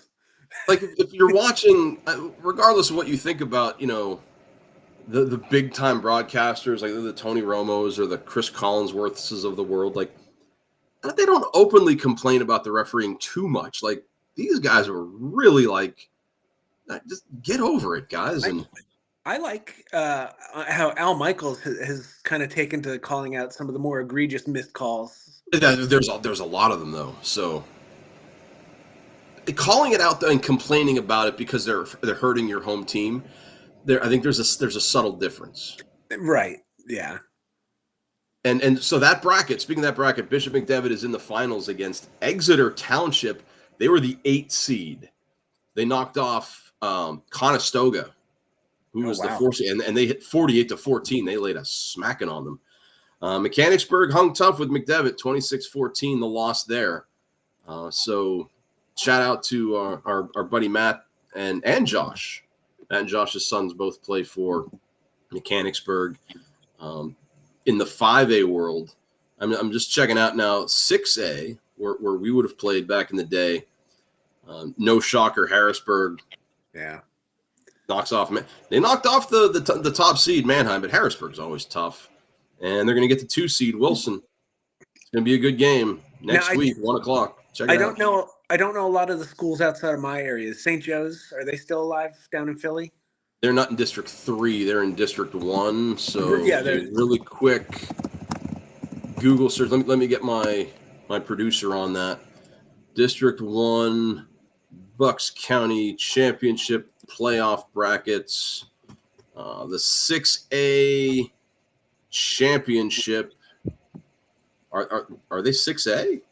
Oh, maybe they're. St. Joseph's almost has to be 6A, but they're not even in the. Maybe they're 5 now. They're not in the bracket for 6. They're not in the bracket for 5. Wow. Or 4. 3 doesn't exist. Wow. Maybe they just fell off. Yeah. St. Joe. Are they in District 1 or are they in like the Catholic League? Is there a different league? Yeah, that would be District 12. It's the Philly Catholic League. District 12? Let's check that out. This is based on like I haven't been following this stuff for like 5 years. Sure. I mean, let's go to 6A because that's probably where they would be. Not listed there either. 6A we have. Oh no, there they are. Yeah, they had a bye in the first round. Okay. Finals for 6A District 12: Imhotep Charter, St. Joseph's Prep. Not the shocking. Usual suspects, yeah. Not shocking, yeah. But I mean, if you're curious about District 1, and why wouldn't you be? North Penn, usual suspect there, against a school that my niece is somewhat familiar with because she went to school at Downingtown East, Downingtown West. Oh, and it's at the game is at Downingtown West. They were the 2 seed, North Penn coming in as the 4 seed out of District 1. Good football in District 1. I know that. Yeah. I was more familiar with the small schools when I would cover Southern Columbia, and they would come up against, like the Newman Goretti team that had Christian Barmore, who ended up, the 2A District 1 champ. Yeah, the 2A District 1 champ, Lansdale Catholic. Not shocking. Yep. 1A, because Southern Columbia was 1A for a while. Belmont Charter. Not shocking. For, whatever reason. Now, I'll tell you, because... I'm saying. In this area, Danville won the 5th straight district title for District 4. So, little shout out to the Danville Ironmen. Williamsport won the 2-4 sub-regional in 6A. I saw that. Yeah. But it's a shame that the 2-4 has to be split like that. Because District 2 has good football, too. It's living in District 3, I've seen some really good teams, so I can understand why they get more in the playoffs, but it's still a bummer for 2-4 to be split like that. Yeah, I know District 4 would kind of get the short end of the stick, but that's because District 4 didn't have many big schools, so it was like a glut of small schools, but in some cases it would be like 18 schools fighting for 4 playoff spots. Which breeds good competition, but does the best team always win at the end? I don't know. No. We were fortunate enough. So Matt actually asked me. I'll read you his text word for word because it really. What playoff were we in when Mungro lit your butt up? That was a regular season game. It was our regular season finale, and I maintain I tackled him. He didn't light me up. He gave me a concussion. I'm sure of that, but I put him down. The playoff game was when we were juniors, and we went to Whitehall. The Eastern Conference playoff, which I remember that week of practice. It was so cold, and we were like, "Dude, we're 3-7. How are we in a playoff game?" But whatever. Well, I mean, we'll do it. Because we beat a really good Williamsport team. Jimmy DeMara. He caught. Nothing to do with Jimmy DeMara. Shout out to Jimmy DeMara and all that. But someone I know, a good friend of mine in accounting class, wrote the top 10 reasons why we beat Williamsport. Do you still have that list? I do not still have that list. I remember number 4, when Coach Matz fell in the mud, it created a universal paradox, making Williamsport us and us Williamsport. That was great. I just remember when he fell, and I can't remember which assistant coach it was, but turned around and said, "No one laugh. Don't you laugh." Like very seriously at us. That sounds like something Drummy would have said. Maybe, yeah, I don't know. But I mean, he just ran out in the field. He was arguing some kind of call. Like, in what world does the head coach run to the middle of the field? Well, because I remember it was pouring rain that night, so the field was a mess. Obviously, it wasn't turf at that time. Remember the word that Coach Matz used to describe us? They don't want to play our mutters. Mutters. Because I remember Roach saying, "But why would our mutters be playing?" Yeah, it totally took the passing game out, and I don't know if Williamsport would have had like. Oh, was it a guy named Harrell, or was that later? Like a kid went to North Carolina State, went to Williamsport. You're thinking of, I think Darrell Blackman. I think you're thinking of. Or Blackman. Yeah, like they had a good running back. They couldn't get things going in the mud. Yeah, and that's back before like a lot of fields now are field turf. Dude, Harmon Guy Stadium was just a mess. Yeah, well, because we used to practice on it. Had to practice somewhere. Yeah. That was so the Eastern Conference playoff against the Whitehall Zephyrs, and our buddy Dan looked it up. A Zephyr was a small breeze, and what's funny about that is when I got to college, then I met a girl named Wendy, who used to hang out with us. She became a good friend of mine, and she was a Whitehall graduate. I think the only reason why I became friends with her is because I told her that a zephyr was a small breeze, and she's like, "Oh my God, how did you know that?" Like, Dan. And now, ironically, we're in our 40s and we're the Cougars still. Can a 45-year-old man be a Cougar? No. I'm a Cougar for life. I think yeah, I still have a Cougar football shirt. What's strange though is Harrisburg is also the Cougars. So I watch how I reference our former mascot, at least around our kids. Yeah. That's you know what, that'd be an interesting thing to draft too, like best high school mascot. Like, what would you want your high school mascot to be? Boy, based on how cool it would be. I don't know if I'd want to be a Cougar. I would want it to be something that was like specific to my town or like the area, because Cougar, Tiger, like they're all kind of generic. Table that. That might be, down the road. We'll tease a future show for the people watching. Like if I were starting a team in Bloomsburg, it would be like the Bloomsburg River Dogs or something like that. Well, we talked about when we started our own NBA team or football team. Like, but the Chambersburg Peaches is like, what are you doing? Yeah. So there we are. We're 2 hours in. We hit our podcast average. This isn't a pod. What would you call this when you tell people this is what we do? I would just say we're creating original content for an audience of 2 and whoever else wants to join. Yeah, well, how many views we get? It's an internet show. So we hit our show average. And I think on the rundown I said anything else I missed. So what I miss? I can't think of anything. I probably have to wrap it up though, because I have to get my flu shot. I scheduled an appointment to get a flu shot at 12:30. Oh my goodness! You got 20 minutes. So I do. There you have it. I don't have a cool outro. So good show, good week. Tim, thanks for hanging out with us.